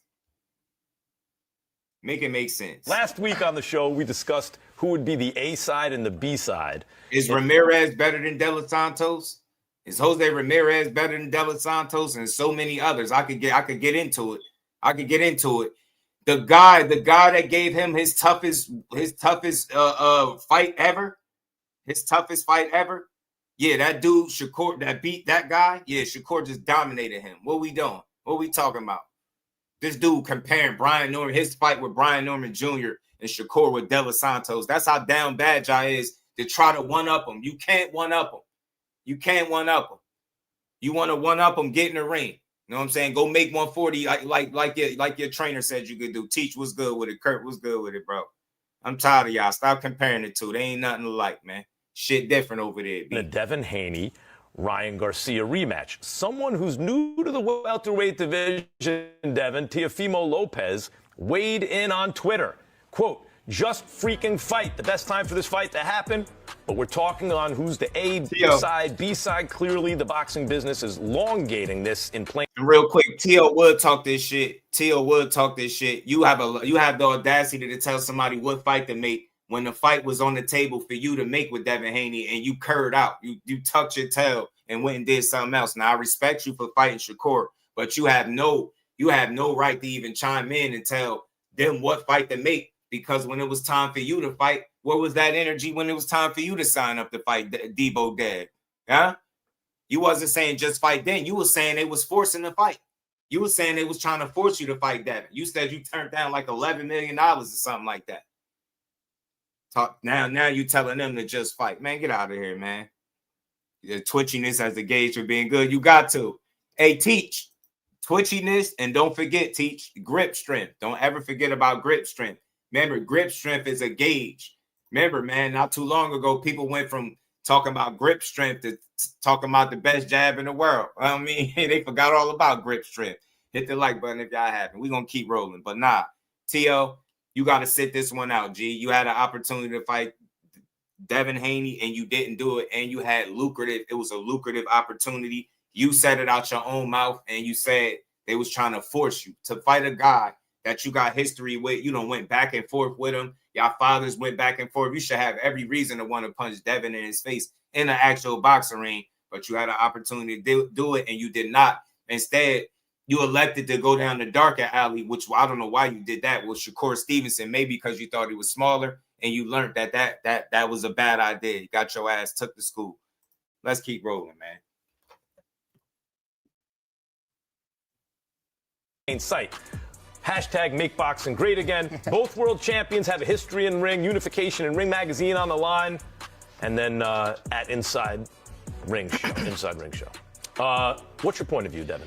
Yeah, this is funny because Theo said he's gonna add when I seen that he said this, I said, isn't this the same guy that just fought Shakur and acted like he took a dive for Shakur to win? He was like trying to I don't know. He was trying to put like this perspective that he did what the people wanted him to do, was basically lose. I don't know if you guys seen that, but I didn't see that quote. But the important thing is he did not pull Deontay Wilder and accuse the other guy of cheating. Yeah, that's the important thing. See, Mike Coppinger. That's why people don't like you. That's why people don't like you. Let me tell you what we call that in the hood, man. That's DE. You know what I mean? I ain't gonna say the word. That's DE. You should not have to diss another fighter that's not on the show to make your point. This shit had nothing to do with Deontay Wilder, you stupid man. And I've heard about you personally, like people be trying to get up with you because you be unnecessary. You don't just keep it boxing. You take unnecessary digs at people. Like you do it and then don't stand on it when people see you. And I know that personally, Mike Coppinger. That's why people don't like you. This shit ain't have nothing to do with Wilder, you weird ass dude. Teofimo got his ass whooped and apologized for slavery. Mike Coppinger, talk about that. He apologized for some shit he ain't even do. You are talking about Wilder. We not talking about Wilder. Fury is a fucking cheater. I can see if Tyson Fury never cheated and Wilder was saying he cheated with no proof, by all means, I'd be like, yeah, man, Wilder bugging. But we done seen him remove padding from sparring gloves and sparring, bro. We seen him do this. We seen it. I played the videos live on the channel. He's a fucking cheater. You ain't do what Deontay Wilder did and say he cheated. That's why people don't like you, dude. You wouldn't have said that if Wilder was sitting there. That's the whole ass shit I be talking about. That's the kind of energy that the internet created, bro. And I ain't saying it was the worst thing he said about Wilder, but it was just unnecessary. At least you ain't do like Deontay Wilder did. Tyson Fury is a cheater. A known cheater. A proven cheater. I don't want to hear shit from people about that. That dude is a known cheater, bro. Drug cheating, all that. Anybody that's willing to go out on a limb and say they eat boar nuts is wild. Is a wild man.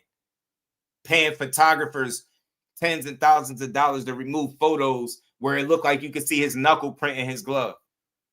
Don't ever tell me to sit up here and make no case for Fury. That shit always pissed me off. He's a cheating ass dude, bro. Let's talk about how T.O. got the top 3 crash outs in all the boxing, man. We ain't gonna sit there and talk about Wilder. Let's talk about how he apologized for some shit he ain't never do. Yeah, I just want to apologize. Every time, got to put respect to it. To all my brothers and sisters, I love you guys.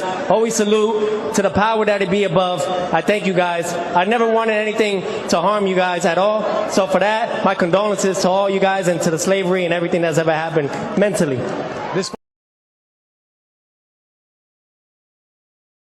Everything that ever happened to y'all mentally. Like, I was like, bro, what is he talking about? Shut up, Mike Coppinger. That should be pissing me off, man. Y'all, Wilder got a dent in his head from cheating ass Fury, bro. I'm never going to respect people that try to act like that don't exist. He's a known cheater. I don't care what nobody say. Go look at the videos. You got evidence up still with Nicholas Asbury exposing this guy removing the padding and arguably having a fucking egg weight in his glove, but you still got people to this day talking about, where's the proof? He's not a cheater. Nah, he a big cheating ass gypsy. Knots all over his head. Man, knots all over. Shout out to my guy, Jay. Hey, what's good, Jay? How you been, bro?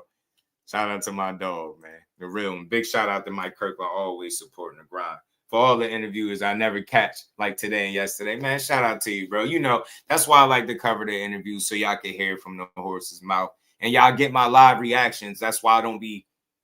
Sometimes I watch the videos, but most times I don't watch them. So when I do react, it'd be a real reaction to what's being said.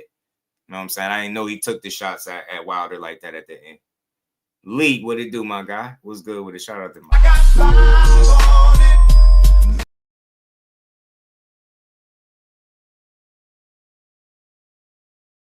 I'll say this and leave it there, right? I'll say this and leave it.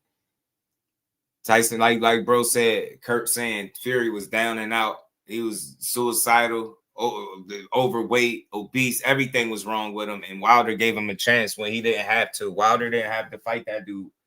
Wilder didn't have to fight him. Wilder didn't have to fight him. So the least he could have did was give him a fair shake. Jay Nady ruined it with the long ass count. And then they gave him another long ass count in the third fight too. And we in a glove situation, then he had to take you to court to get the third fight. Nasty work, bro. And people still justify Tyson Fury, but he tried to get out of the third fight and had to be taken to court to make sure Wilder got it. Never forget that. For as bad as he beat Wilder in the second fight, right? Look who was pressing for the smoke, though. And that's the guy that gets shitted on for the big cheating ass gypsy. Not on my watch, bro. Shout out to Bomb Squad, man. I'm forever rocking with Wilder. And Mike Coppinger, you a buster for that. Yeah. What? I mean, how did Deontay just catch a stray? We weren't on Deontay Wilder. Exactly. Exactly. He deserves all the straight. Do you see the problem? See? This is why you're his only friend. You can never. See, this is why people don't like him. Even Max calling it out. How did Wilder catch? How is that what's on the top of your mind?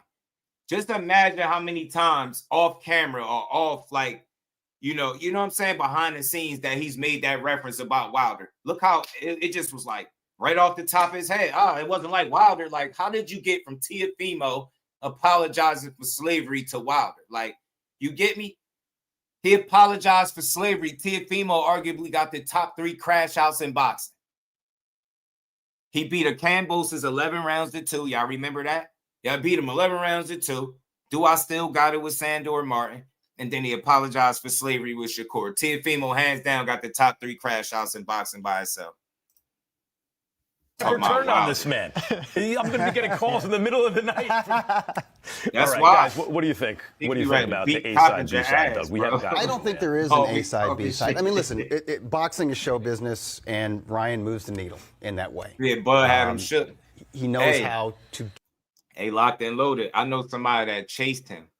I know somebody that chased him personally, that chased him and was going to put hands on him. Mike Coppinger. And he ran. I know somebody. I know somebody that chased him. And this is the thing. I try not to make nothing too personal. Everybody got their opinion, so it's never personal. But I don't like the unnecessary straight for Wilder. But they say he make. It's one thing to say stuff, but he's not a man of integrity. Like, he won't stand on it and shit. You get what I'm saying? Like, you throw rocks and hide your hands type shit. That's why people be on his ass. You know what I mean? And sometimes, like he willing to take shots at another fighter undeservingly to appease the guy right in front of him. That's that D-eating stuff that I be talking about. That's what people like him do. That's why I don't rock with it.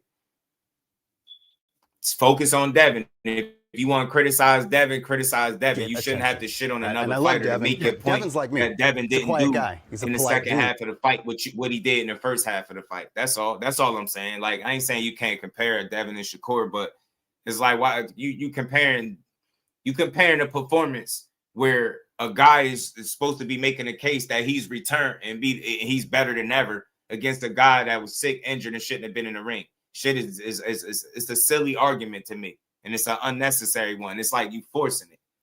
Shakur outboxing Haney. Shout out to Morgan. Oh, Morgan, I agree 1,000,000%. Facts he do, and twice on Sunday.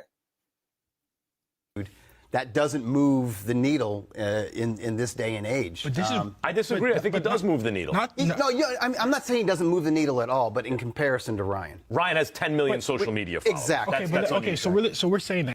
Real quick, I don't know what's been going on with I don't know, YouTube for a little bit, man. They said I came on 6 hours ago, bro. I ain't come on here no 6 hours ago. What the hell is going on? I've been noticing some strange stuff. So look, if you got a wrench in here, make sure you hitting that like button. Make sure you making sure people hit the like button, support the grind. Make sure you share the live, hype the live.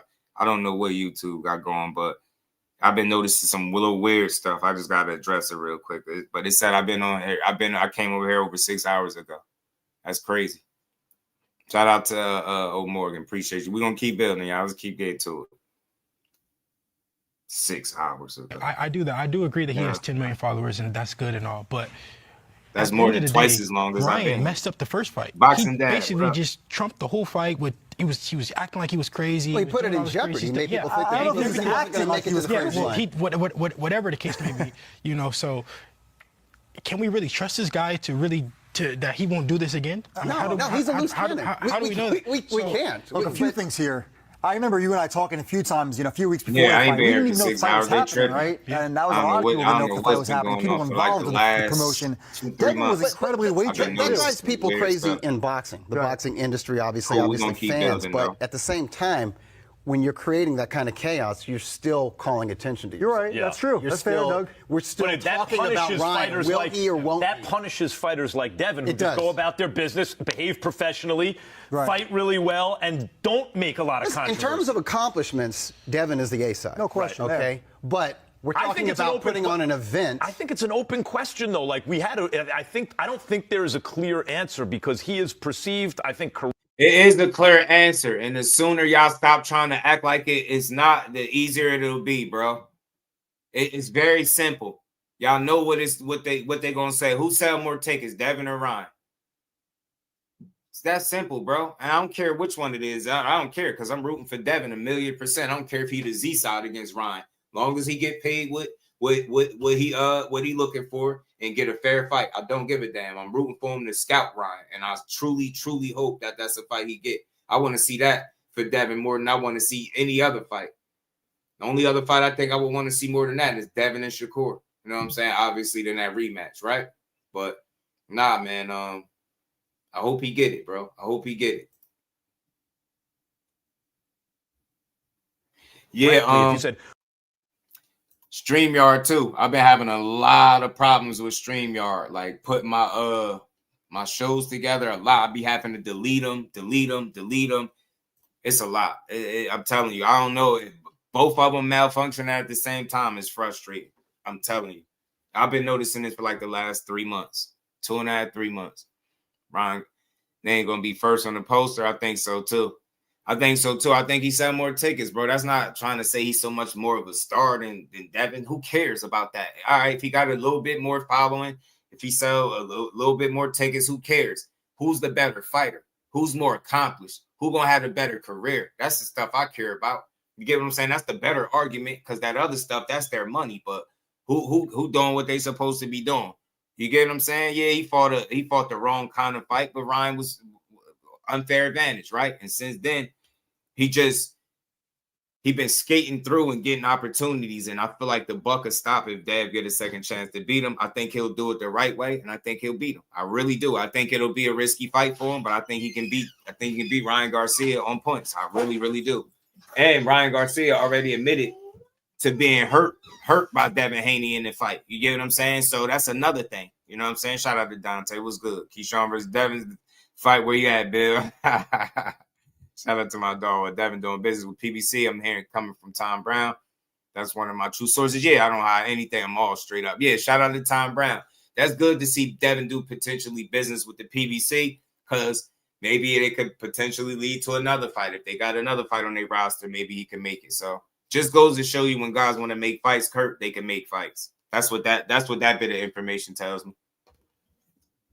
Who's the you ain't number got to one sign over welterweight there in to the make world? the fight. It's You just got to Devin want to Haney. do business. And it's not with like he's not a star, and it's not like they didn't already fight. And now Ryan gets the win, shout out but then to has the to PBC, vacate man. the I'm win with you. because Appreciate you, he bro. didn't, Shout out because to he was Tom caught with PEDs, right? Like it's interesting. Yeah. If Terrence Crawford was to fight any star, let's just say we can name an actor, we can name an athlete, whoever the case may be, who's going to be the A side in boxing? If they did a Terrence boxing. Crawford. Terrence Crawford. Not against Canelo Alvarez. Why? Well, he wasn't the first time. No, he will be the second time, yes. Because he won. Yeah.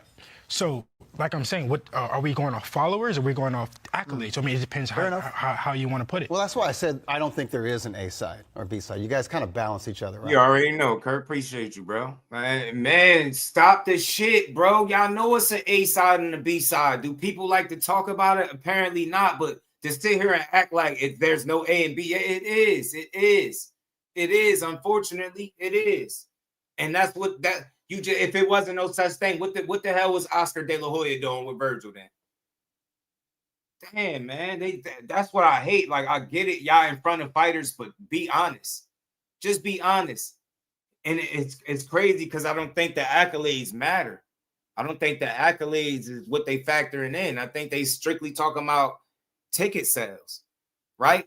Revenue. How much money do you bring in? Asses and seats, right? That's what that conversation is about. I think with the following, I think that leans towards Ryan, but who gives a damn? Who cares? So who cares if he got more Instagram followers or if he sell a little bit more tickets? Who is the better talent, Ryan or Devin? I would have to go with Devin. So who cares? Like, let him have that. You get what I'm saying? That's shit that don't really matter. You get what I'm saying? You have substance on your side, Devin. You've taken your career serious. He had to cheat you to be able to get with you. To do the shit he did April 20th, he cheated you to do that. You get me? So again, man, I wouldn't care if I'm Devin. I swear I wouldn't. I wouldn't care. Just as long as y'all pay me, as long as I can get paid what I deserve, bro, and I can go out there and beat that man fair and square on an even playing field and take his title. The hell with him. Let him be the triple dipple A side, Devin. Just go beat his ass. Get him back in the ring, beat his ass. And it won't matter at what side he is. You get what I'm saying? Why would that matter if you beat him? When it's on an even playing field, you get your hand raised, you ain't going to care about none of that. We should shout out to my brother Mike Kirkland back in that super chat. He said we should be getting Ryan versus Devin too and Tank versus Roach too. Hope we don't miss out on either. I think we got the potential to get both. Definitely, obviously, Ryan and Devin. As long as they're in the weight classes with each other, I think we can see that, Mike. And Tank versus Roach, too. From what I was hearing, Roach and Zepeda is supposed to be lining up on a potential card with Tank and Pitbull Cruz at 140. And the thought behind that was to not only put Tank and Roach on the same card, but eventually put them back in the ring with each other. So I think we could get part twos to both of those. You know what I'm saying? From what I'm hearing, and if everything go the way it's going, I think you could see Tank back in there with a Lamont Roach, especially after a Pitbull Cruz fight. You know what I'm saying? So definitely, and I think as long as Ryan got that belt, he definitely has something that Devin Haney will be interested in, and you know, it'll make the fight worth it. You know what I mean? A little extra incentive for Devin, right? You know what I'm saying? This shit is for respect. This shit is for your careers, man. This shit is for principle, right? Everything you work for, and he got that little trinket, Dev. You like accolades, you like belts. Go snatch that thing up off. Man, he got that green strap, WBC belt. We know y'all love that WBC belt. Go snatch it up off. You know what I'm saying? Pack his ass up. And who knows? If you feeling like a trilogy, maybe. If you want to make the money, because I think it'll be money in it. But if you, Devin, you probably just want a clean win over him, take his belt and move on. And I ain't mad at it.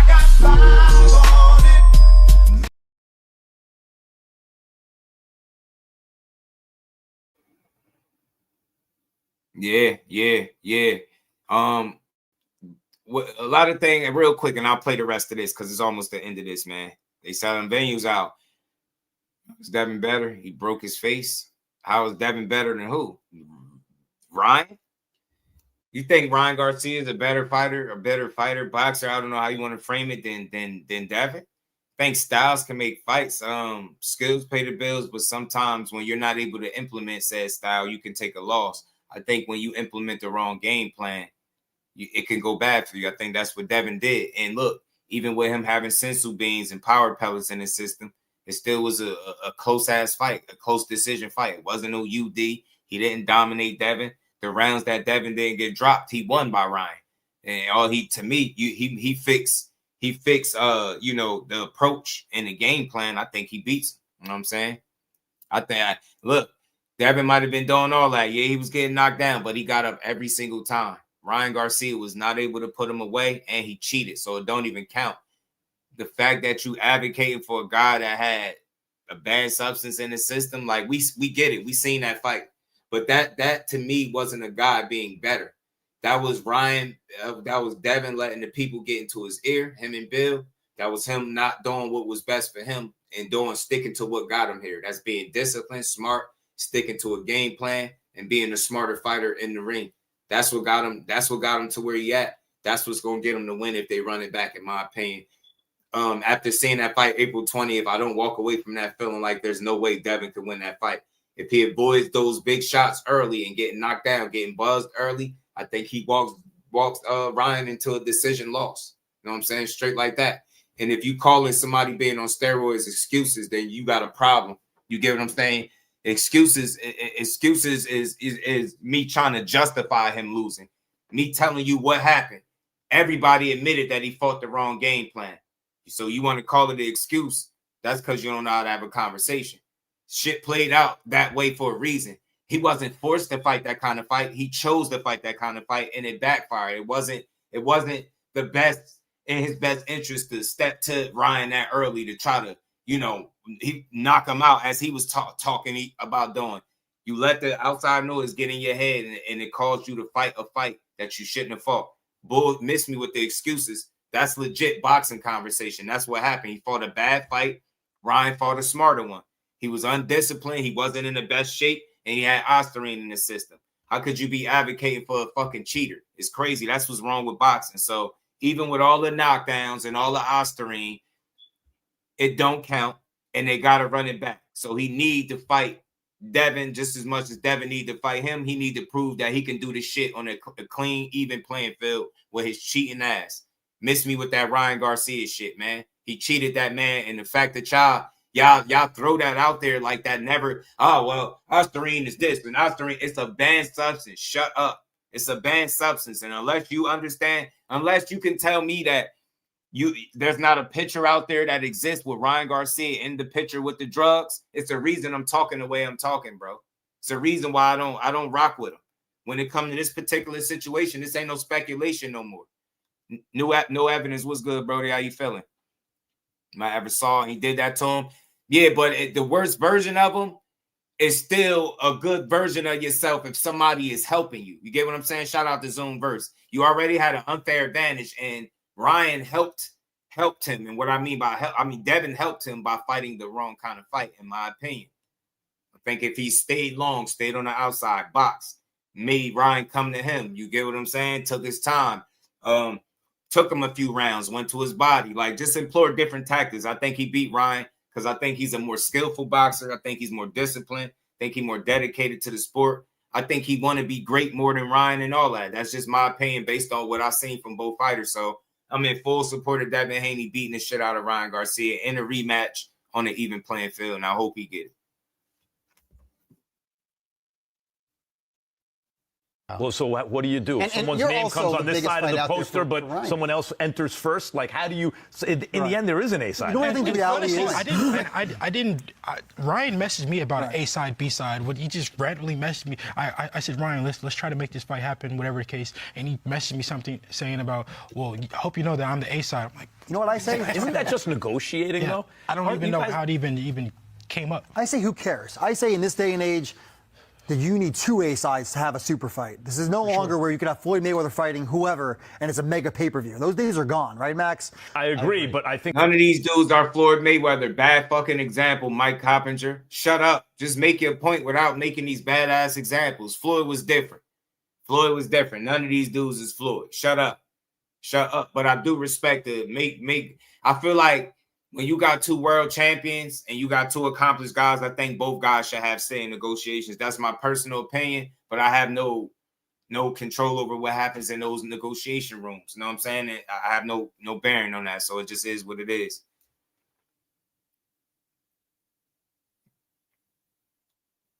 I don't think he's talking too crazy on Tank. It ain't nothing too crazy that Tank ain't already heard, or it ain't no worse than what Tank said about him.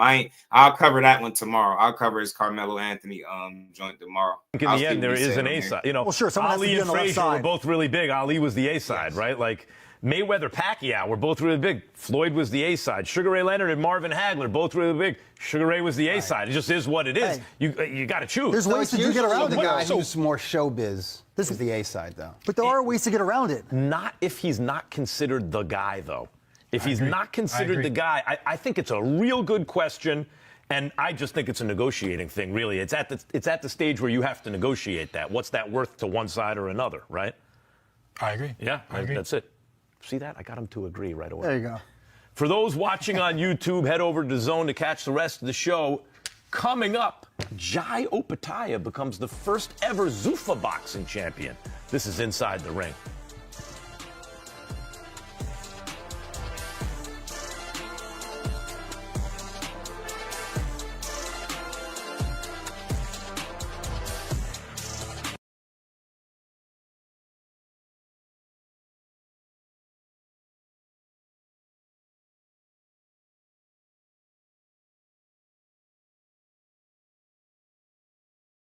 I didn't realize that clip that I was talking about with Devin Haney saying Tank is an underachiever wasn't in there in that part of it.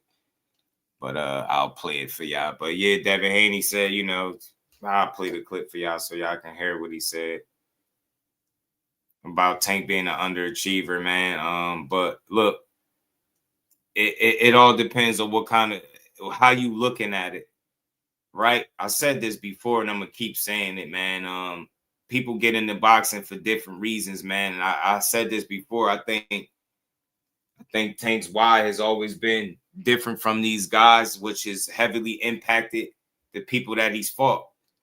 So, you know, maybe by some boxing standards, maybe depending on what kind of conversation you having, you know, when you want to talk about resumes and fighting the absolute best or the toughest challenges, maybe he hasn't checked those boxes yet. But as you see, they talking about him coming back at 140 midsummer or something like that. So it ain't over for Tank. It ain't over. The book is, you know, the story ain't over yet. You get me? So he's still very much in position to make those fights. So you just never know. And if he make them, then what? You know what I mean? So people treating it like there's no way he could ever make these fights. But I think he's in position to do so. And I think Pitbull could be the starting point to that. So for me, it's tough for me from understanding what he came from to say that he hasn't overachieved. He's achieved a lot. He's had a really big impact on the game for a lightweight, for a small guy. Like, he's had a really big impact. He moves the needle in a particular way that his contemporaries are not able to move it. That's just what it is. So it's more than just the names on the resume. It's the performances, right? It's how you affect the people. It's the events. It's, you know what I'm saying, the atmosphere when you fight. All of that stuff that you bring, yeah, impact, right? He bring a lot of attention and impact to the game. So it's tough to knock him for that. I don't know if to say he's an underachiever. I'll say he still got some meat on the bone. It's still some boxes that he haven't checked off just yet, depending on what conversation you having, right? You want to see him fight. You want to see him unify, stuff like that. Fight the number one other guy in the division outside of himself or something like that, right? You want to see that, but he's in position to still do them things is what I'm saying. So it's not over yet. The story is not completely written just yet. You know what I mean? He still got an opportunity to do those things, but you just gotta wait and see if he doesn't.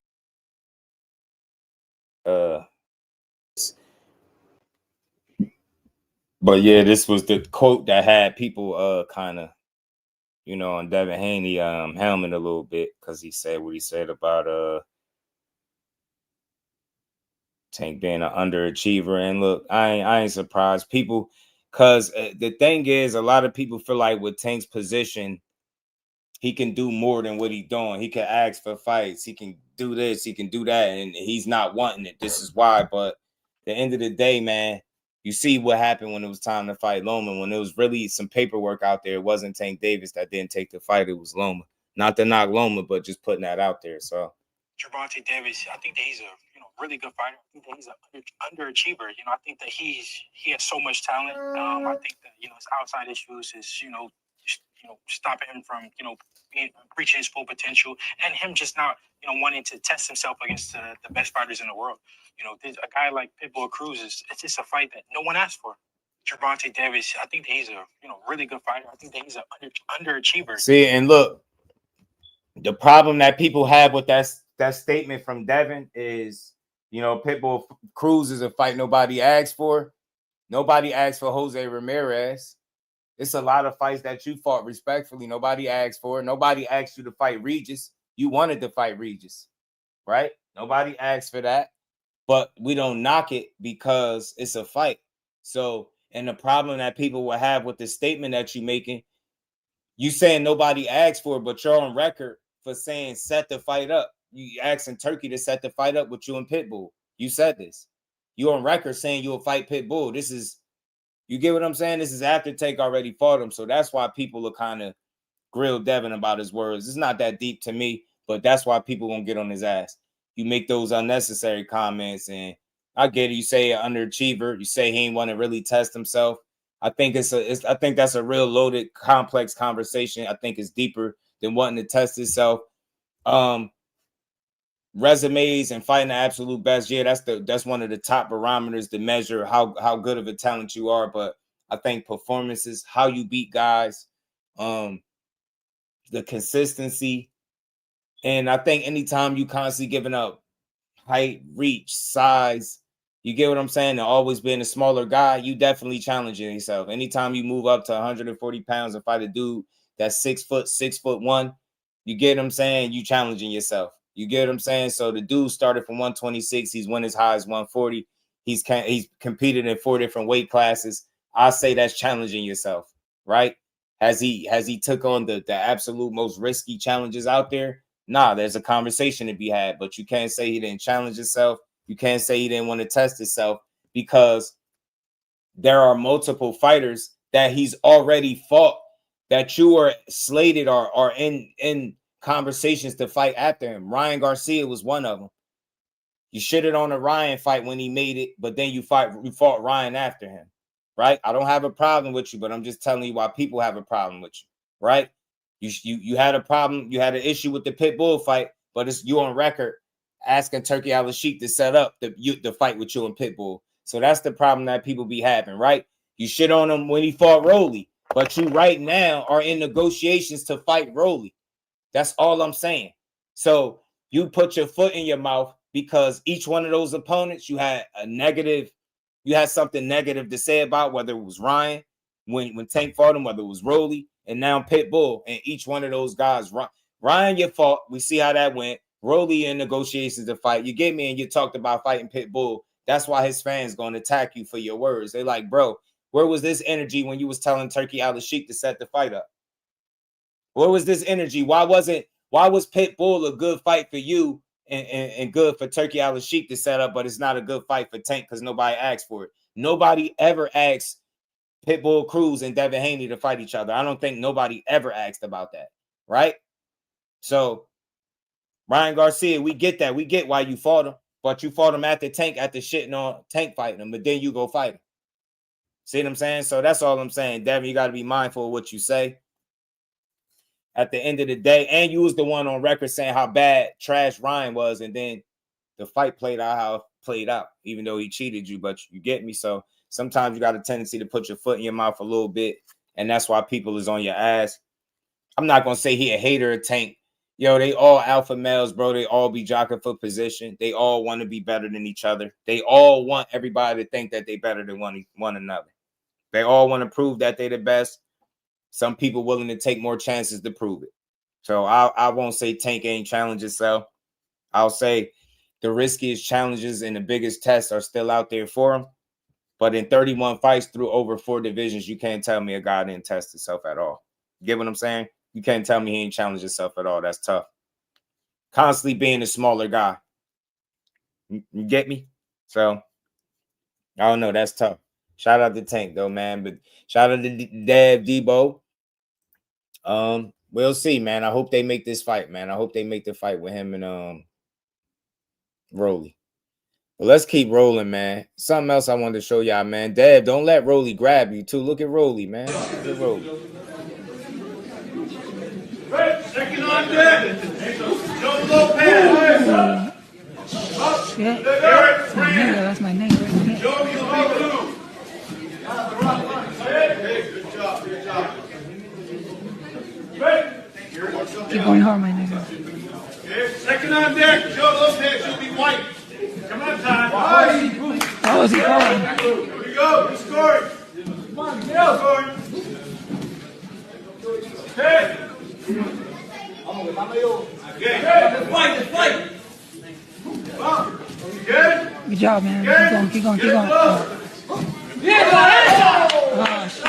Man, this nigga's in the fucking way, man.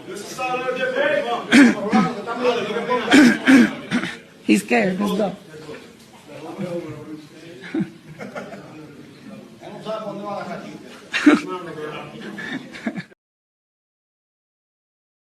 Don't let Big Rolo the Dawn grab you, Dev. Don't let him grab you, man. He might try to do you in.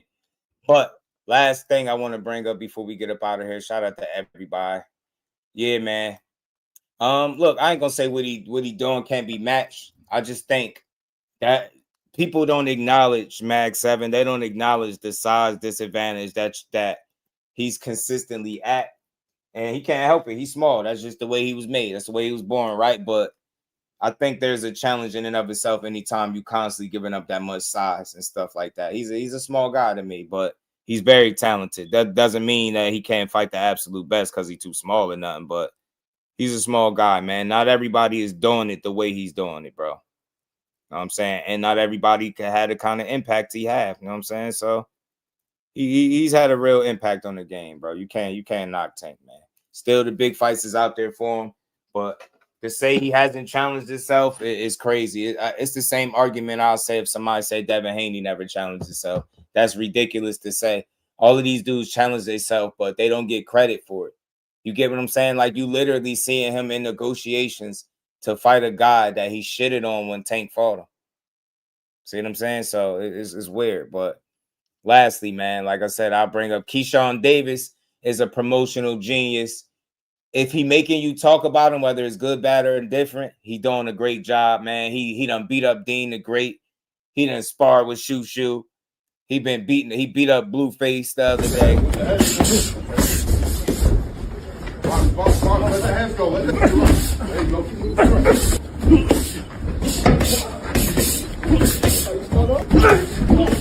Keep moving. Keep moving. Keep the head.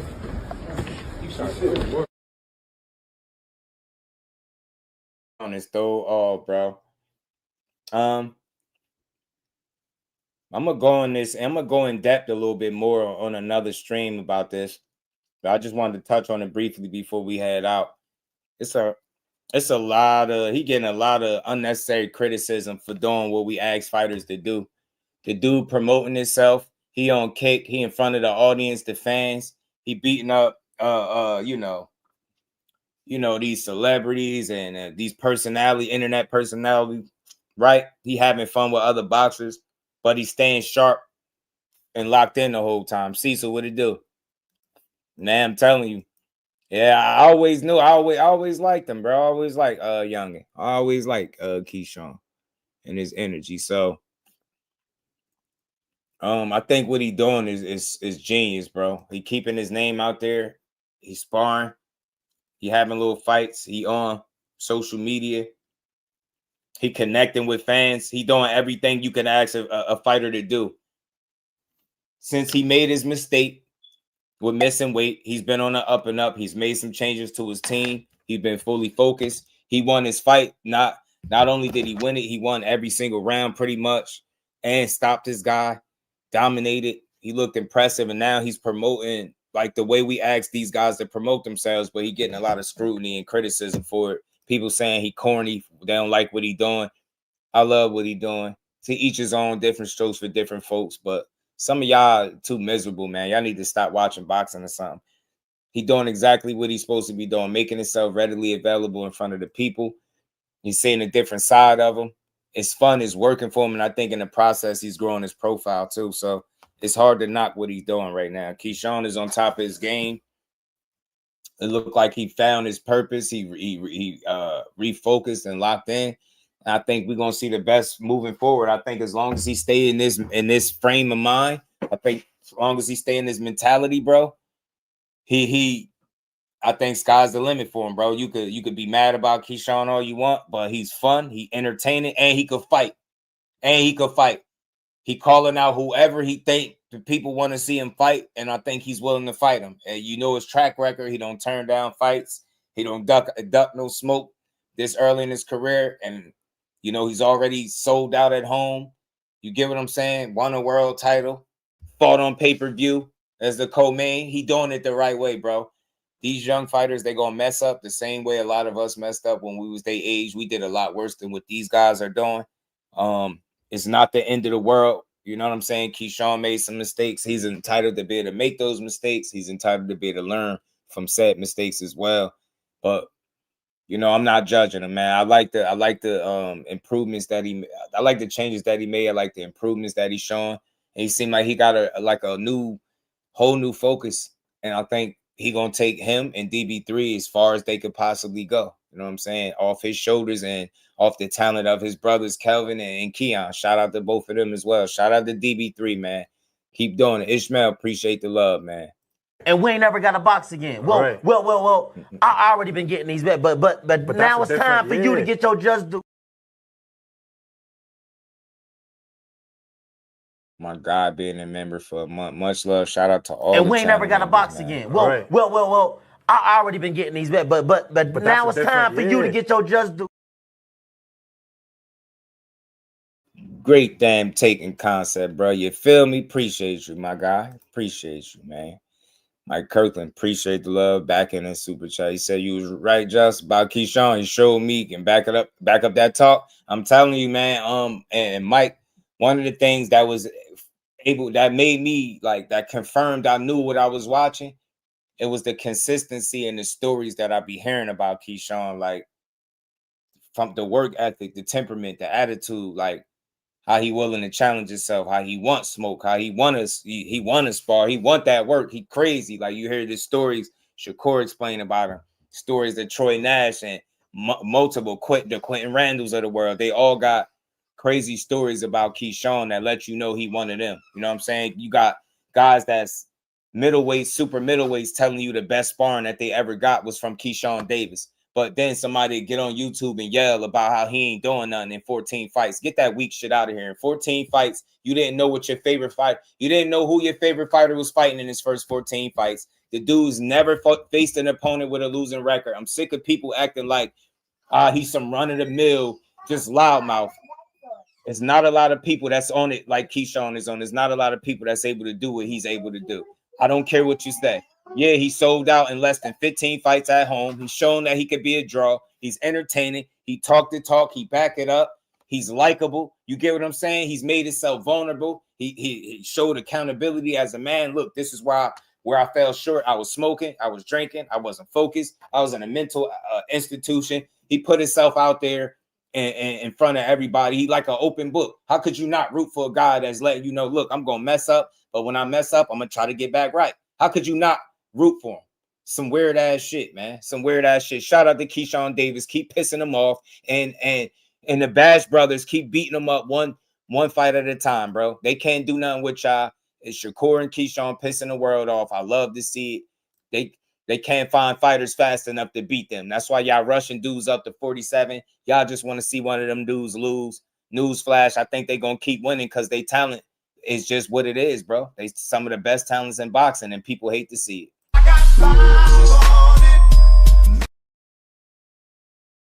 Shout out to my brother Mike Kirkland. Appreciate the love, bro. And shout out to Kurt. Say keep striving, King. Appreciate you back in that super chat as well, bro. And we ain't never got to box again. Well, well. I already been getting these bets, but now it's time for you to get your just due. Much love, man. Shout out to everybody that supported in the super chat, cash app. Much love to y'all, man. That's why I don't like Chris Colbert. Can't go out like that with all that talking. You know what? Yeah, great take, Justin. Wish Tank had the size of the rest. A Mag 7, it'd be like cheating. If Tank Davis was 5'8", 5'10", with a 72, 74-inch reach and some shit like that, bro, it'd be like cheating. It'd be a human cheat code. It'll be a cheat code. That's like giving Shakur one-punch knockout power. That's cheating. That'd be so unfair. It's like you can't have it all. They got enough, but it's gonna be something. You get me? You're mortal. You still human. You ain't gonna have everything. You got enough, but you ain't gonna have everything. So, but yeah, I'll say this real quick. Mike Kirkland. Look into Chris Colbert. He another dude that he suffered from mental health and some shit too. He has some things going on too. If you see a bit of his backstory, you'll probably understand him a bit more. And then he from New York, so they talk a lot of shit over there, Mike. That's just how they are. If win, lose, or draw, even if you beat their ass, they talk a lot of shit. It's just how they are. But I've always heard positive things about Chris Colbert as well. And like I said, he's been another advocate and struggle with mental health as well. That shit is more common in boxing and in sports than we realize. But go dig into his backstory a little bit, Mike. If you get a chance, you'll see and hear some of the things about Chris Colbert. And you're like, all right, I get it. You know what I'm saying? I get it. You a loudmouth, you talk shit, but I get it. You mean well. You know what I'm saying? You mean well. So, but check it out if you get a chance. But look, shout out to everybody that rocked out to the end of the show. We always put that work in. We always get boxing is just due. Like I said, Keyshawn is doing everything he's supposed to be doing. He's going to keep winning. I like it. I understand he's not going to be everybody's cup of tea. But I'll say this. Before you say what Keyshawn Davis is not doing, think about who are some of your favorite fighters to watch, right, in today's boxing. And ask me what their first 14 to 15 fights look like. Ask me were they a world champion by then. Ask me, did they sell out at home by then? You get what I'm saying? Ask me if were they even in 2 different divisions at the time. Like, you get me? He's in a really, really good position, bro. Sky's the limit for him. It's a him versus him battle. Guys like that, he could be the guy to get in his way. You get me? Fully focused, not saying he can't lose. All of these guys can be beaten. They all can lose. I say this all the time. But fully focused. The Bash brothers are going to be 2 of the hardest guys to beat. And I mean that. I stand on that. And if I'm wrong, we're going to see in due time. But I've been right about everything I said about both of these fighters up here on the screen. Everything I said, from skill level to IQ to how you get what I'm saying, competitiveness, talent level, how they want to be great. They want to prove it. And I think we're going to find out. Yeah, bro, it's already like a cheat code and a little 5'5" frame, but you give him, 5'8", 5'10", 72, 74-inch reach, bro, that's cheating. At that point, nobody gonna beat him. Like, you get me? That should just be wild. Tall, long ass tank, and now he ain't giving up size, height, and reach and all this shit. It'll be wild. Took my beating in life. And gotta go out like, Kobe, you stupid, man. Yeah, Kobe got checked. But look, dig this. Mike Kirkland, he went out. I thought he went out funny against Hector Garcia, but remember, he fought Rayo. They gave him the decision in the first one. Remember, he rematched Rayo and got slept in the second one. He got back in there though. He wasn't soft about it. He got back in there, got his ass beat. But I understand what you're saying, and coming from what you come from, he probably just, rub you a certain way with the way he talked, as opposed to how you seen him fight. It don't add up. But like I said, watch. You get into the backstory, you gonna come back, watch. You gonna be like, oh, you was right, Just. I ain't gonna steer you wrong, Mike. But I think these dudes are solid. But it's what they feel like they got to do to sell themselves. All the way to dyeing his hair, Mike. All the way to that. You ever wonder why he got pink in his hair, green, red, all these different colors? The things that you got to do to stand out. You get what I'm saying? Especially when you might have talent, but you don't come equipped with certain attributes that other fighters have that make them popular, right? So you got to talk a bit more. You got to be a lot more outspoken, right? You got to bring attention to yourself. You're wearing bright colors. Like, you just doing shit to try to bring awareness to your situation to let people know you out there.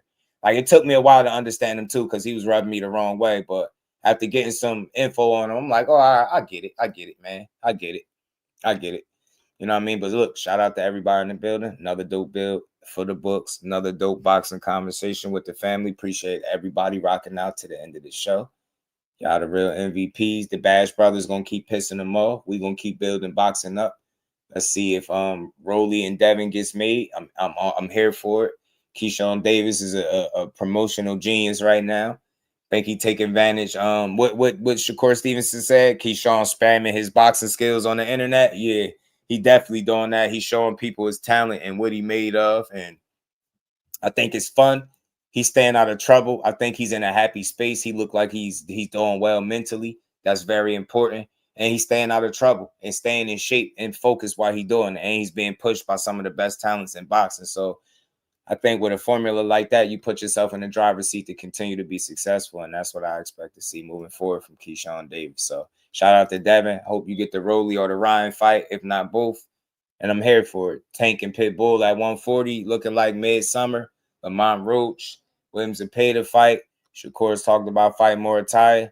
Still a lot of good fights to be made. And I'm here for it, man. We just going to keep building boxing up one brick at a time. Y'all know how we do. We just gave boxing its just due. So with that, we gonna get up out of here, y'all. Peace to the representing Brick City, Shakur. Finding those levels too. Look at that 4-punch combination. It's a masterclass right now from Shakur Stevenson. That's what you're seeing. A masterclass. And Shakur meeting them with straight left hand. Oh, there's a knockdown scored with the left hand.